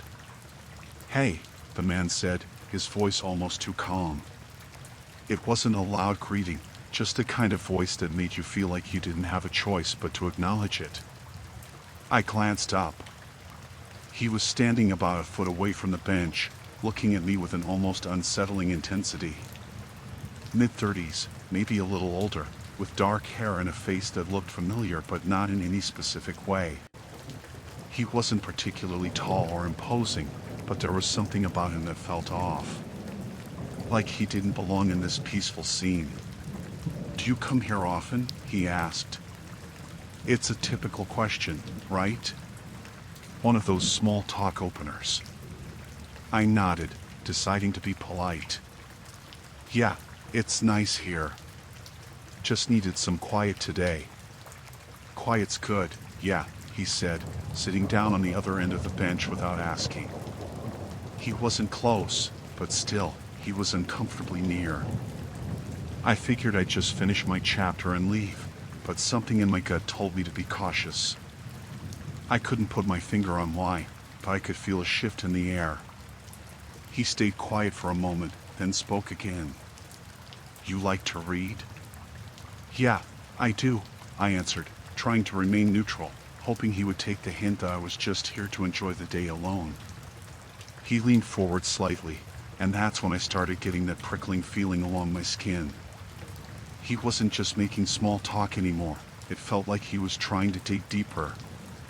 "What's your favorite kind of book?" he asked, his voice low, almost too curious. "I like a lot of different kinds," I said, stiffening. "Just whatever catches my attention." He nodded, then smiled a little, but it didn't quite reach his eyes. There was something unsettling about it, something that made my stomach twist. I tried to ignore the feeling, but it was getting harder. "Are you married?" he asked, his voice softer now, like it was an innocent follow-up. I raised an eyebrow, confused. "No," I said, unsure why he was asking such personal questions. But the tone of his voice was changing, almost like he was trying to dig into my life, piece by piece. "Do you live around here?" he continued. It wasn't a question anymore. It was more like he was gathering information, like he needed it for some unknown reason. At this point, I knew something was wrong. My hands were starting to sweat, and my heart rate had picked up. This wasn't normal. Most people don't ask these kinds of questions out of nowhere. And I didn't know if it was just the vibe he gave off or the way he was staring at me, but it made me feel small. Like I was trapped in this conversation without a way to escape. I tried to push myself off the bench, clutching my book like it could offer some kind of protection. "I'm sorry, I need to go." But before I could get to my feet, he stood up too, stepping in front of me. "You're leaving already?" His voice had dropped, becoming sharper. "I was just trying to talk." I didn't answer, just took a step back. My body was telling me to move quickly, to get away from him, but my legs felt frozen. Wait, he said, his tone suddenly more forceful, and for the first time, I saw a flicker of frustration in his eyes. You can't just sit here and waste my time and then walk away. I froze. What did he mean, waste his time? I didn't owe him anything. I barely even knew him.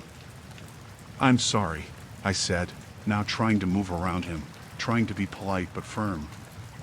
I don't know you. I'm just trying to enjoy my day. You owe me a conversation, he said, stepping closer. You don't get to walk away after wasting my time. I was now completely unnerved. I could feel my body reacting before I even had a chance to process it. My eyes darted around the park, looking for anyone, any kind of help, but the place was empty. The joggers had passed, and the families had packed up and left. It was just the two of us. I stood taller, trying to make myself seem less vulnerable. I don't owe you anything, I said firmly, stepping back again. My heart was pounding, and my hands were shaking, but I wasn't going to let him see it. Leave me alone. His eyes narrowed, and for a moment, I thought he might get angry. But instead, he just stood there, staring at me. The silence between us stretched, and I could feel the tension building, like he was trying to decide what to do next. Finally, after what felt like an eternity, he just shook his head and mumbled something under his breath. Fine. But don't think you can just do that. People don't just get to ignore me.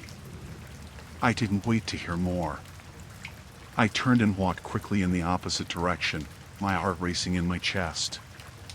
I could hear his footsteps behind me for a few moments, but when I glanced over my shoulder, he was no longer following. It felt like a lifetime until I reached my car and locked the doors. I drove home with my hands still trembling on the steering wheel, my mind replaying the entire encounter over and over. What had just happened? Why did it feel so wrong? Why did it feel like he was trying to corner me into something I didn't understand? It was just a conversation, but it didn't feel like that. It felt like I was the target of something much darker, and I couldn't shake the feeling that I had narrowly avoided a very dangerous situation. I haven't gone back to that park since. And every time I see someone approach me in public now, I can't help but feel that same unease, that same fear. I don't think he was just some random person looking for company. I don't know what his intentions were, but I'm not willing to find out. If anything, I learned to trust my instincts more, because I know now that sometimes people don't need to say much to make you feel trapped.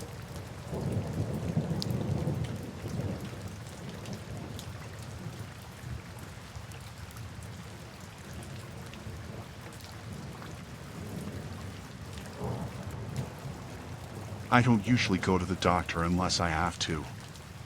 I'm not someone who worries about my health too much. But lately, I've been feeling a little off, nothing major, just some weird aches here and there, and thought I'd go in for a routine checkup. It had been years since I'd seen a doctor, and I figured it was about time. I found a new clinic near where I lived.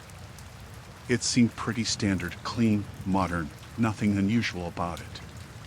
The receptionist was friendly, asked for my details, and said the doctor would be with me soon. I sat in the waiting room, flipping through a magazine, trying not to think about the fact that I was about to get poked and prodded by a stranger. When my name was called, I stood up and followed the nurse to the examination room. She didn't seem anything out of the ordinary, just a quick hello, and then left me alone with the clipboard full of forms. I filled out the usual stuff: medical history, family history, current medications. Nothing too exciting. A few minutes later, the doctor came in. I had only seen him in passing before. He was tall, in his mid-40s, maybe? Dark hair, a little messy, but he had a warm smile. I guess he tried to look reassuring, but there was something about him that felt off. "Hello," Mr. Grant, he said, shaking my hand. How are we feeling today? Just a bit off. Nothing serious, I said, trying to sound casual. I've been having some aches and pains here and there, so I figured I'd get checked out. Nothing to worry about, I'm sure, he said with a smile. Let's get you comfortable and take a look. He motioned for me to sit on the examination table, and I did as he asked. He asked a few basic questions about my health, how I've been sleeping, what I ate, whether I exercised regularly. All the usual questions you'd expect at a checkup. But then, he asked something that threw me off. Are you married? He asked, leaning a little closer than necessary. I nodded, feeling a little uncomfortable. Yeah, been married for about 6 years now. Do you and your wife spend a lot of time together? His voice was calm, but there was an edge to it, like he was fishing for something specific. I was taken aback. What do you mean? I asked, trying to hide the confusion from my voice. He looked at me for a second, like he was thinking. Well, relationships can sometimes affect your health. You know, stress, intimacy, things like that. I just want to make sure everything is okay with you. I wasn't sure how to answer. I had never been asked anything like that during a routine checkup. Yeah, everything's fine, I said, brushing it off. No problems. He nodded, but his gaze lingered a little too long, and then he quickly moved on to the next question. Have you ever had any issues with anxiety or depression? At this point, I started to feel like I was being interrogated. I mean, who hasn't? But no, I don't really deal with anything like that, I said, shifting uncomfortably on the table. He didn't seem to let it go, though. He took out his stethoscope and listened to my chest, then asked, how about your family? Are you close with them? I stared at him, confused and slightly unnerved. Yeah, we're fine. I see them for holidays, birthdays, that sort of thing. But I'm not really sure how that's relevant to a checkup. His eyes softened, but not in a comforting way. More like he was studying me, trying to figure something out. Well, you'd be surprised how much family dynamics can affect your health, Mr. Grant. I just want to make sure we're covering all bases here. I wasn't sure if I should be giving up and leaving, but I didn't want to make things awkward. I just wanted to finish the exam and get out of there. He continued with the examination, but his questions kept veering into uncomfortable territory. He asked about my childhood, how my parents treated me, whether I had any issues with my upbringing. The whole time, I felt like he was prying too much. It wasn't just medical anymore, it was personal. Really personal. When he moved to take my blood pressure, he asked, do you ever have trouble sleeping at night? Do you ever wake up in the middle of the night? Maybe thinking about things. I could feel my face getting flushed. This wasn't normal.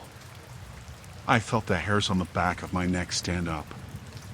I mean, sometimes I wake up if I'm stressed, but that's about it, I said, trying to make light of it. He nodded, but I noticed that his hand lingered a bit too long on my wrist. His grip was firm, almost unnervingly so, like he was waiting for something, testing something. I could feel my anxiety rising. Have you ever thought about your health in terms of mortality? He asked, his tone turning a little softer, more conversational, like we were having some deep, philosophical discussion. I blinked, not sure what he was getting at. I mean, sure. Everybody does. But I'm fine. It's just a routine checkup, right? He didn't seem to hear me. He just stared at me for a moment longer, then smiled again. Right. Just routine. Everything looks good here. I'll have the nurse come in to finish up, and then you're free to go. But don't hesitate to reach out if you ever need anything else. I didn't know what to say. My mind was racing. He had spent way too much time asking about things that had nothing to do with my health. And the way he looked at me, like he was studying me for some deeper purpose, felt wrong. The nurse came in a few minutes later to finish up the rest of the routine stuff, and I quickly dressed and left. I didn't even say goodbye to the doctor. I just wanted to get out of there. On my way home, I couldn't shake the feeling that something was off about that whole appointment. His questions had felt like an invasion of privacy, like he wasn't just checking my physical health, but something else. It felt like he was trying to get into my head, dig into personal details of my life that didn't belong in a medical setting. I didn't want to go back to that doctor. I wasn't sure if what had happened was intentional, or if he was just an odd guy, but I knew I wasn't comfortable with it. And the more I thought about it, the more I realized, what if he had been doing this to other people? What if he was using his position to manipulate people, to cross boundaries without anyone noticing? I didn't want to find out. So, I found a new doctor, one that I felt comfortable with, and I never went back to that clinic. But I haven't stopped thinking about that appointment, or the way he made me feel like I was being watched. And I wonder sometimes if maybe, just maybe, it wasn't an accident.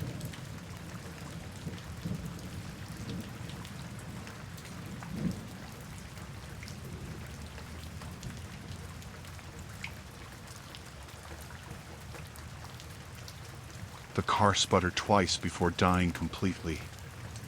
I was at the corner of 4th and Main, one of the busiest intersections in town, with traffic piling up around me. Drivers honked, and a few rolled down their windows to yell as they passed.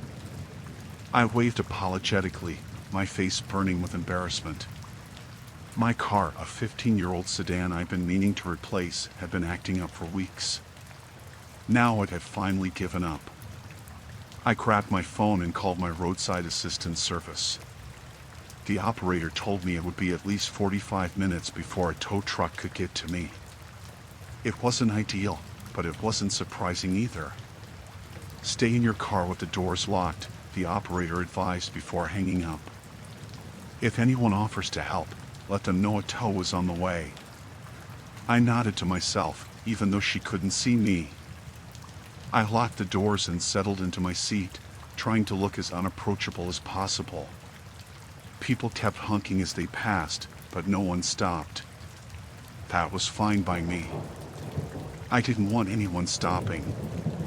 I just wanted the tow truck to hurry up and rescue me. About 10 minutes in, I saw a man approaching. He came from the sidewalk, weaving between the stopped cars to get to mine. He looked to be in his late 40s or early 50s, wearing jeans and a faded jacket. His hair was a little messy, and he had a kind of scruffy beard. I stiffened as he got closer, but I didn't roll down the window. He knocked on the driver's side door, then gestured for me to lower the window. I cracked it just enough to speak. "Hi. I'm fine, thanks. I've got a tow truck on the way." He smiled, but it didn't quite reach his eyes. "Oh, that's good. I just saw you sitting here and thought you might need some help. You know, these old cars can be tricky." I forced a polite smile. "Thanks, but I'm all set." He didn't leave. Instead, he leaned closer, resting his hands on the roof of my car. "What happened? Engine just cut out?" "Something like that," I said quickly. "You know," he said, ignoring my obvious discomfort, "I've worked on a lot of cars. I could take a look for you. Save you the trouble of waiting." I shook my head. "Really, it's fine. The tow truck's already on its way." He didn't move. "You sure? It might just be something simple. I could have you back on the road in no time." "I'm sure," I said, my voice firmer this time. His smile faltered. For a moment, he just stood there, looking at me through the glass. Then he nodded, but instead of walking away, he circled around to the passenger side. I locked the passenger door before he could try it, and he stopped short, staring at the lock like he hadn't expected that. "What's your name?" he asked suddenly, looking at me again. The question caught me off guard. "Ah, why?" "Just making conversation," he said, as if it were the most normal thing in the world. "You seem nervous." "Didn't mean to scare you." I didn't answer. I just stared straight ahead, hoping he'd take the hint and leave. "You from around here?" he asked, undeterred. My stomach tightened. Why would he need to know that? "Look, I appreciate the offer, but I really need you to go," I said firmly. He tilted his head, his smile returning, but now it looked wrong, too wide, too forced. "Just trying to be friendly. No need to get all upset." My heart was pounding. I glanced at my phone, which was sitting on the passenger seat. I considered calling the police, but he hadn't done anything illegal, at least not yet. "How long did they say the tow truck would be?" he asked, his tone casual but his eyes sharp. I didn't answer. "Bet it's lonely sitting here all by yourself," he continued. "Not the safest place to break down, you know." That did it. I picked up my phone and dialed 911. He saw what I was doing and his expression changed. The fake smile disappeared, replaced by something darker. He took a step back, raising his hands like he was trying to show he meant no harm. "Hey, no need for that," he said, his voice hard now. "I was just trying to help." I didn't respond. The dispatcher answered, and I quickly explained the situation, keeping my voice steady despite the fear clawing at my chest. As I spoke, the man backed away.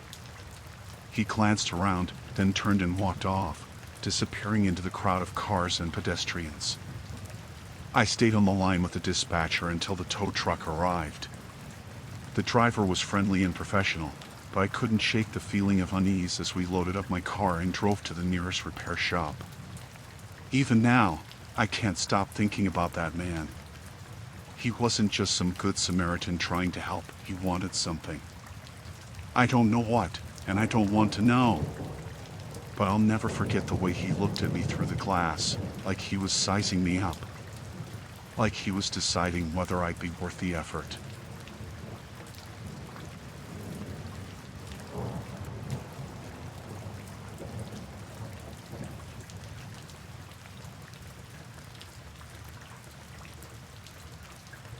It happened about 6 months ago. I was working late, just trying to finish up some reports and get out of the office. I usually take the elevator down when I leave, don't really like the stairs, and the elevator's quick. This night, I was the last one in the office, so when I pressed the button, I was expecting to just ride down in peace and head home. But when the doors opened, there was a man standing inside. I didn't think much of it at first. He wore the maintenance uniform, dark blue with a name tag I didn't quite catch. I nodded at him, stepped inside, and pressed the button for the ground floor. I was tired, just wanted to get out of there. As the doors closed, he didn't press a button or say anything. I didn't think it was weird at first. Sometimes the maintenance people just ride along with you. But then, right as the elevator started moving, he turned to me and said, "We're gonna be stuck in here for hours." I laughed, thinking it was a joke. "Ah, really?" I said, glancing at the control panel. The elevator was moving fine, lights on, no issues. He didn't laugh. His face was serious, a little too serious. "Yeah," he said. "This thing always breaks down. We're gonna be here for a while."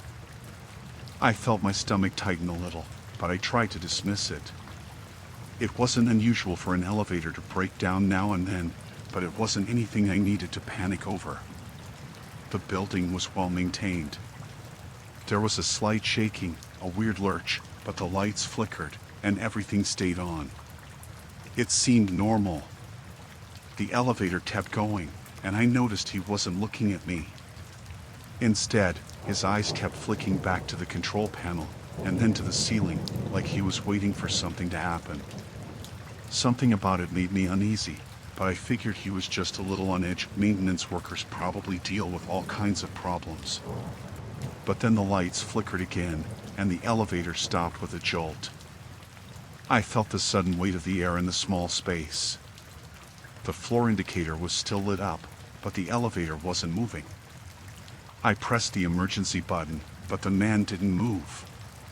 He just stood there, watching the panel. "Ah, are we stuck?" I asked, trying to keep my voice calm. I wasn't sure if I was more annoyed or scared. This wasn't a good situation, but I wasn't sure what to do next. He didn't respond immediately, just stared at the panel like it was going to fix itself. Then he looked up at me and said, "Told you. We're stuck. Could take hours." I didn't know what to say to that. I had assumed he was joking earlier, but now it felt real. I tried the emergency button again, but nothing happened. "Should we call for help?" I asked, still trying to keep my voice steady, though I was starting to feel the tension in my chest. He shrugged, like he didn't care. "They won't come. The system's down." That made no sense. The building had a whole emergency response system. There was no way no one would show up. The maintenance crew would be notified, and someone would be there within minutes, right? But this guy, he just stood there, his eyes fixed on the control panel. I didn't know what to do. I could feel the heat in the small space building, the air feeling thicker, suffocating. I glanced at the man again. His hands were clenched by his sides, and his breathing was uneven. I couldn't tell if he was scared or if something else was going on. "Hey, what's going on?" I asked again, trying to keep my voice firm but not make it sound like I was freaking out. "Is this some kind of joke?" His eyes snapped to me, and for a split second, I saw something in them, a weird, wild look that made my stomach drop. "You really think they'll help you?" he said, his voice suddenly low. "They won't. They'll leave us in here. It's always like this. It's always just the two of us." I laughed again, but this time it didn't feel right. "What do you mean, the two of us?" I asked, trying to hide how nervous I was starting to feel. He didn't answer right away. Instead, he turned back to the control panel, messing with the buttons again. His hands were shaking, and for a moment, I thought maybe he was just as scared as I was. But then he looked at me again and said, "We're gonna be here for a while. Hours. Could be longer." His eyes locked on mine, and there was something unsettling about the way he said it. Like he knew. I didn't know if I should argue or just shut up. Something in the pit of my stomach was telling me that this wasn't a normal situation. I felt trapped, like I was in a tiny box with a man who had suddenly turned off. I glanced around the elevator, looking for some way out. But everything looked normal, besides the fact that we were stuck in a box with no way to reach the outside world. I pressed the emergency button again, but still nothing. I tried to keep my voice steady, but I felt it shaking. "What's wrong with you? What do you mean, the two of us? What's going on?" My words were coming out sharper than I intended, but I didn't care.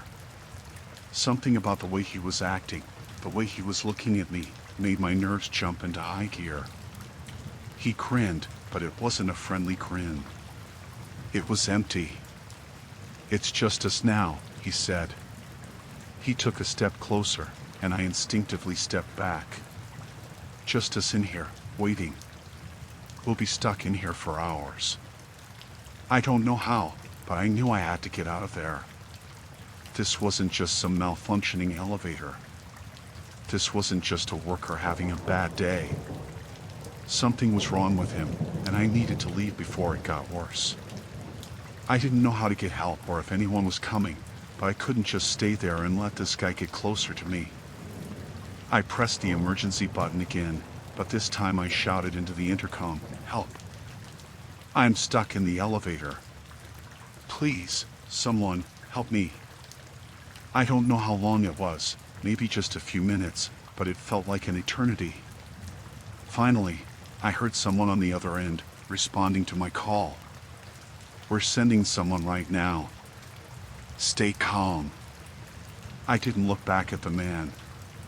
I just kept my eyes on the doors, hoping that the rescue crew would get there fast. And they did. The doors finally opened after what felt like forever, and I practically stumbled out of the elevator as soon as it did. I didn't look back at the man. I didn't want to know what he was doing or where he went. I just got out of there. I haven't seen him since, but I still get a sinking feeling whenever I have to ride the elevator. I don't think I'll ever forget the way he looked at me that day. It wasn't normal. It wasn't just a malfunction. There was something else.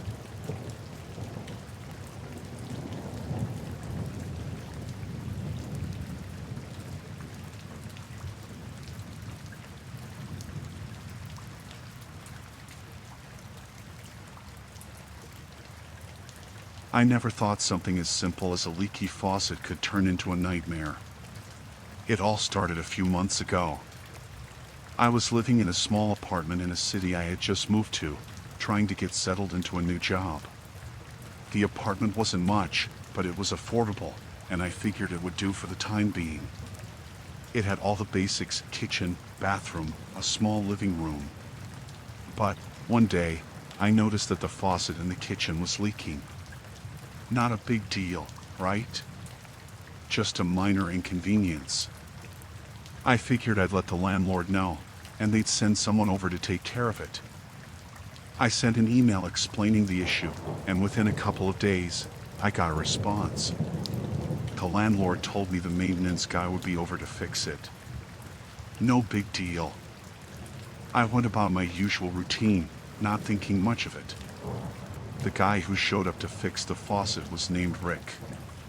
He was in his late 40s, a little scruffy looking, but he seemed harmless enough at first. He had a tool belt on and a kind of worn-out uniform, like he had been doing this for years.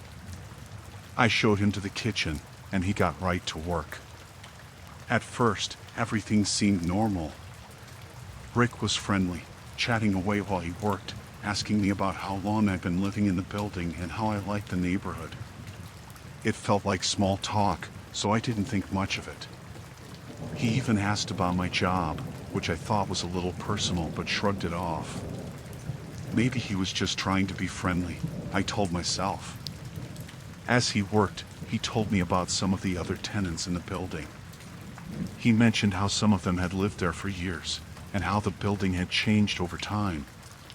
He was chatty, a little too chatty, but I didn't mind much.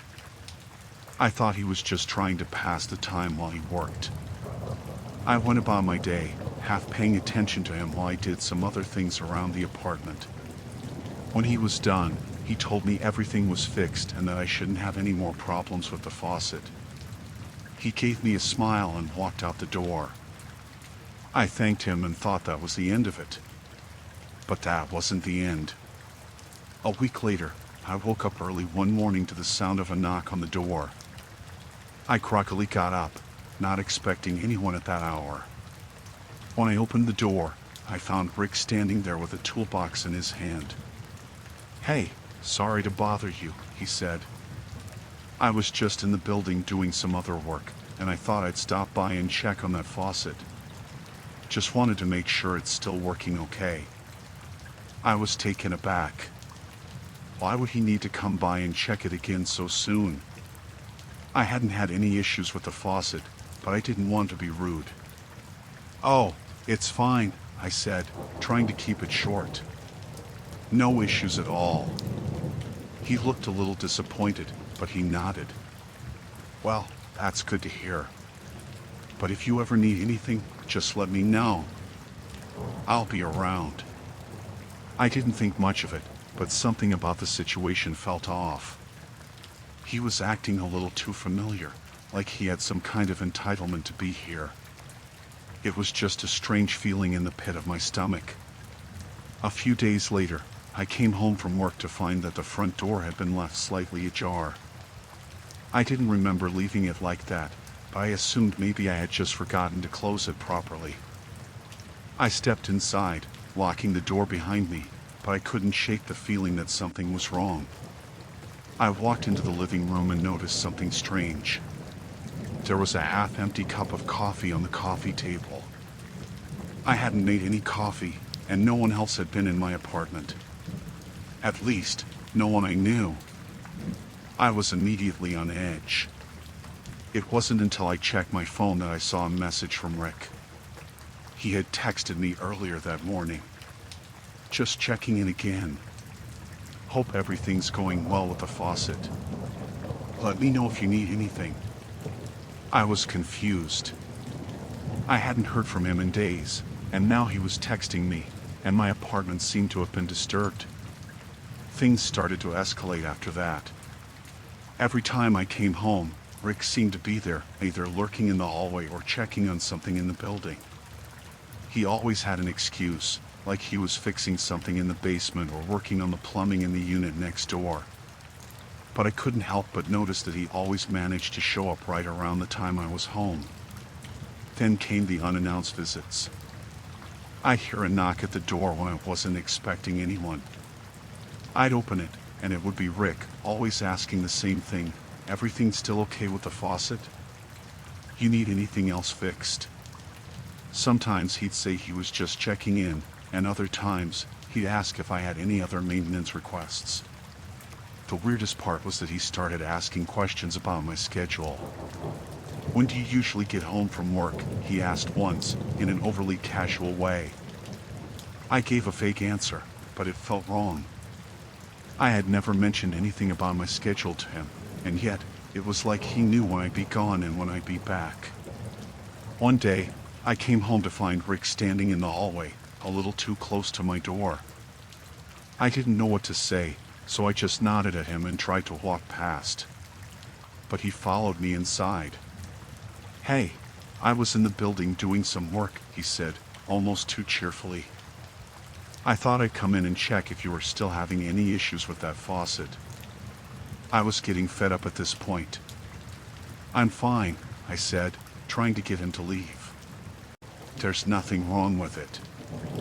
I told you before. Rick didn't seem to get the hint. He lingered, standing just inside the door with his toolbox in his hand. Well, if you ever need anything, just call me. I'm always around. It wasn't until later that night, after I'd locked all the doors and double-checked the windows, that I realized how deep into my life Rick had inserted himself. He knew things he shouldn't have. Things about my routine, my schedule. It wasn't just the faucet anymore. He had crossed some line, and I couldn't figure out how to get him to stop. The next day, I called my landlord.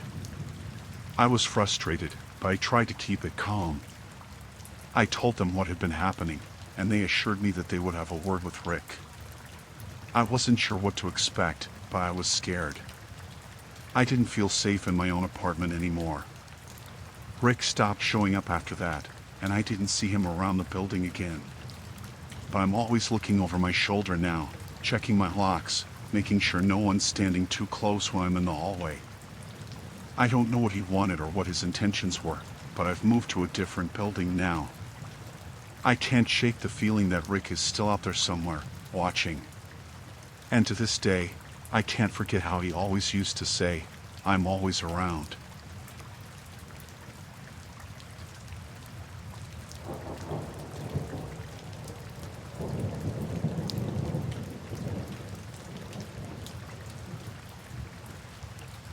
I've been walking my dog every evening for years now, same route, same time.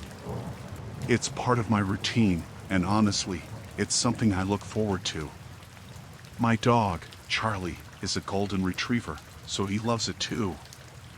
There's a park nearby, and I usually just go around the block and let him sniff around. It's never been anything special, just a quiet walk. A few weeks ago, though, something happened that's made me rethink even stepping outside after dark. It started on a Tuesday evening. The sky was getting that deep, dusky color, and I had Charlie on his leash as usual. We were just about to turn onto the main road when I noticed a woman walking toward me on the opposite side of the street. She had a small dog, a little terrier, which was trotting along beside her. Nothing out of the ordinary, just another person out with their pet. As we got closer, she smiled and waved, and I returned it out of politeness. She then said, "Your dog is really cute." "What's his name?" "Charlie," I said, holding up the leash slightly so she could see the dog's face more clearly. "Nice to meet you, Charlie," she said in this friendly, high-pitched voice. Then she took a step closer, and her dog gave a little bark in Charlie's direction, which made Charlie wag his tail and do that little dog thing where they both try to figure each other out. "Where do you live?" she asked casually, and I remember it catching me off guard a bit. I don't usually share that kind of detail with people I meet on walks, but it wasn't like she was asking for my address, just something vague, so I didn't think much of it. "Just a few blocks down that way," I said, pointing down the street, trying to keep the conversation light. I figured she was just being friendly. "How about you?" "Oh, I live just around the corner," she said, waving vaguely in the direction of a different street. "I don't think I've seen you around before. How long have you been in the neighborhood?" I told her I'd been living here for a couple of years. She nodded like she was processing that, then her eyes seemed to drift over my house for a second, but I didn't think much of it at the time. She asked a few more questions about my house, if I liked the neighborhood, if I had lived here long, what brought me to the area.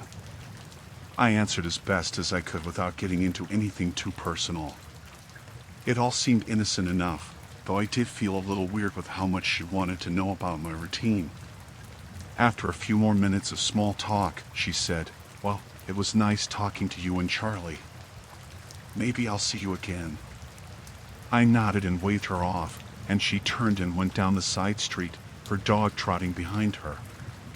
At the time, I thought it was just a friendly conversation. But over the next couple of days, things started to feel off. The following evening, I took Charlie out for our usual walk, but I noticed something strange. As I walked down the road, I caught a glimpse of her across the street, standing in the shadows of a tree.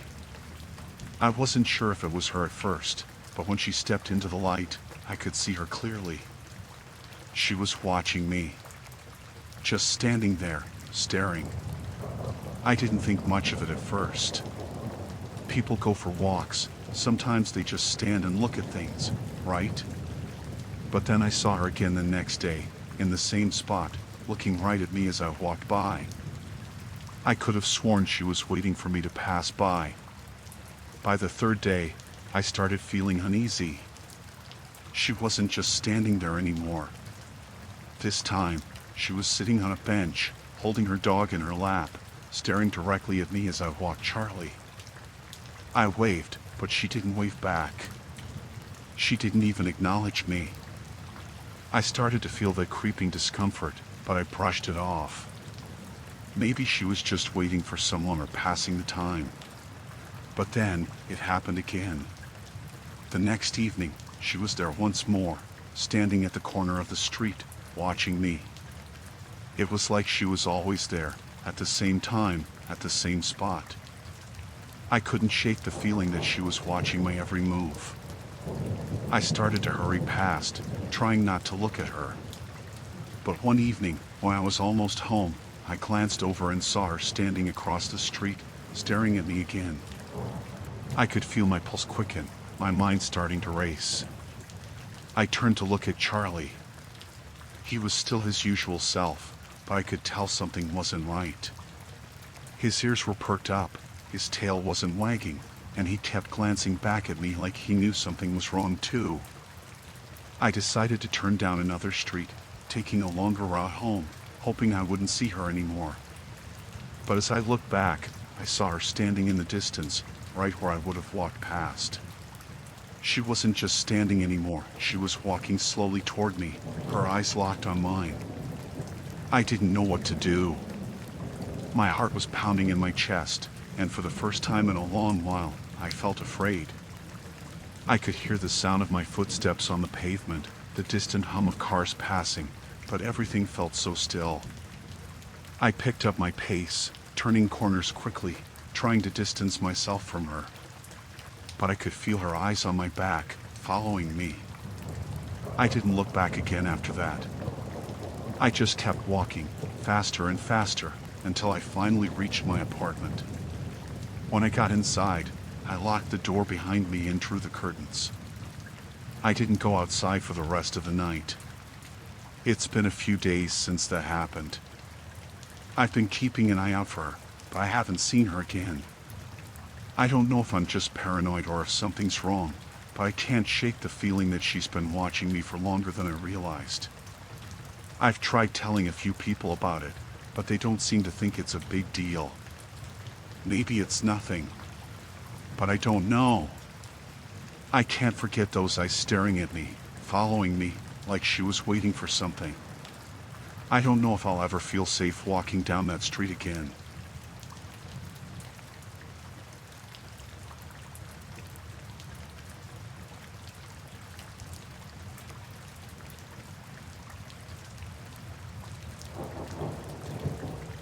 I never thought this would happen to me.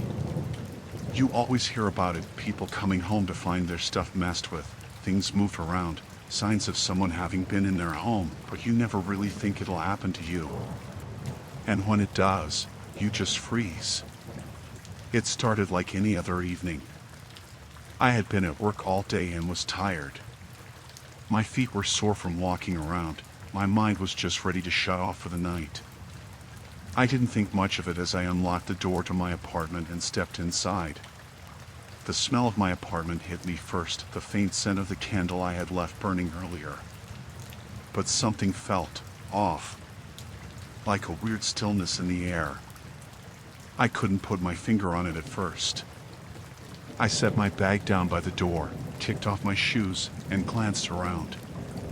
Nothing seemed too out of place. The living room was as I'd left it, couch cushions in the right spots, the TV remote on the coffee table. My kitchen was untouched. Still, there was something about it all that felt wrong, and I couldn't shake the feeling. I walked down the hall to my bedroom and froze. The door was slightly ajar. I never leave it open. Not even a little. My heart started to race. I pushed the door open, expecting the worst. But everything seemed fine. Bed neatly made, clothes folded, nothing knocked over. But then I noticed something out of place. My bathroom door, which was always shut, was cracked open too. I stepped toward it slowly, dreading what I might find. The light was on inside, and I could see a shadow on the floor. I pushed the door open all the way, and that's when I saw it. There, on the floor, was a piece of clothing. A plain white t-shirt. Not mine. I stared at it for a second, my mind trying to process what I was seeing. I didn't recognize it. It wasn't a shirt I owned, and it definitely wasn't something I'd ever bought. I knelt down and picked it up, feeling the fabric. It was soft, clean. It hadn't been there before. But then I realized something even more unsettling. The bathroom mirror was slightly fogged, like someone had just used it recently. The towels were messier than usual, and the sink had a few water droplets on it. Someone had been in here. A cold shiver ran down my spine, and I stood up quickly. My thoughts were spiraling. Was it a break-in? Maybe they took something, but I didn't see anything missing. I checked my wallet. It was still in my purse, in the same place it always was. My phone was there. My jewelry was untouched. I took a few deep breaths and tried to calm myself down. I should call the police. I should get out of the apartment and go to a neighbor's. But then I noticed something else. The closet door was open a little more than I ever left it. It was just enough for me to see a slight movement inside, like the way the door would shift if someone had just opened it and then quickly closed it again. I walked over, every step feeling like it was too loud, too noticeable, my pulse pounding in my ears. I reached for the door handle, but my hand hesitated. I wasn't sure I wanted to know what I might find. Finally, I pulled the door open. At first, I couldn't see anything out of the ordinary. It was just my clothes hanging there, my shoes in their usual spots. But then I saw it, a pair of men's shoes on the floor, tucked behind my boots, hidden like they were meant to stay out of sight. They were dirty, scuffed. I reached down and touched them, my stomach flipping. I could hear my breath coming quicker now, feel the panic rising in my chest. I backed out of the closet slowly, feeling like I was losing my grip on everything around me. My mind was racing. Who had been here? How long had they been here? And, most importantly, why was I just finding out now? I turned to leave the room, but that's when I noticed the small stack of books on my desk. They weren't mine. I hadn't put them there, and I didn't recognize any of the titles. My heart started to beat harder in my chest. Whoever was here had been living in my space. They'd been in my bathroom. They'd been in my bedroom. My mind tried to reason with me. Maybe someone had just broken in, spent a little time here, but then left. But the more I thought about it, the more I realized how intimate everything felt. I was sure someone had been living here. Someone who knew my habits, who knew my space. Maybe even someone who'd been watching me. I grabbed my phone with shaky hands and dialed the police. I gave them all the details, the weird clothing, the shoes in my closet, the books I didn't recognize. The dispatcher seemed calm, professional, telling me to stay in a safe place until officers arrived. I moved to the living room, locking the bathroom and bedroom doors behind me. I didn't want to go back in there. I didn't want to see any more signs that someone had invaded my privacy. I sat on the couch, the waiting feeling unbearable. About 20 minutes later, the police arrived. I let them in, showed them the apartment, explained everything. The officers took photos of the clothing, the shoes, and the books. They did a sweep of the apartment, checking the closets, the bathroom, under the furniture. One officer, a woman, asked me a few questions about whether I had noticed any strange people around or if anyone had been acting suspicious. I told her no. I was sure I didn't know this person. She told me they'd check for fingerprints and see if there were any signs of forced entry. But she also said it might be difficult to figure out who had been there, especially if they'd been careful. I didn't sleep that night. I didn't sleep for a few nights. My mind kept running through everything I had seen, wondering who could have been there. The police did an investigation, but nothing ever came of it. No leads. No suspects. No answers. I moved out of that apartment within a month. I couldn't stay there anymore. I couldn't shake the feeling that someone had been living in my space, breathing my air. I couldn't shake the idea that I was never truly alone in my own home.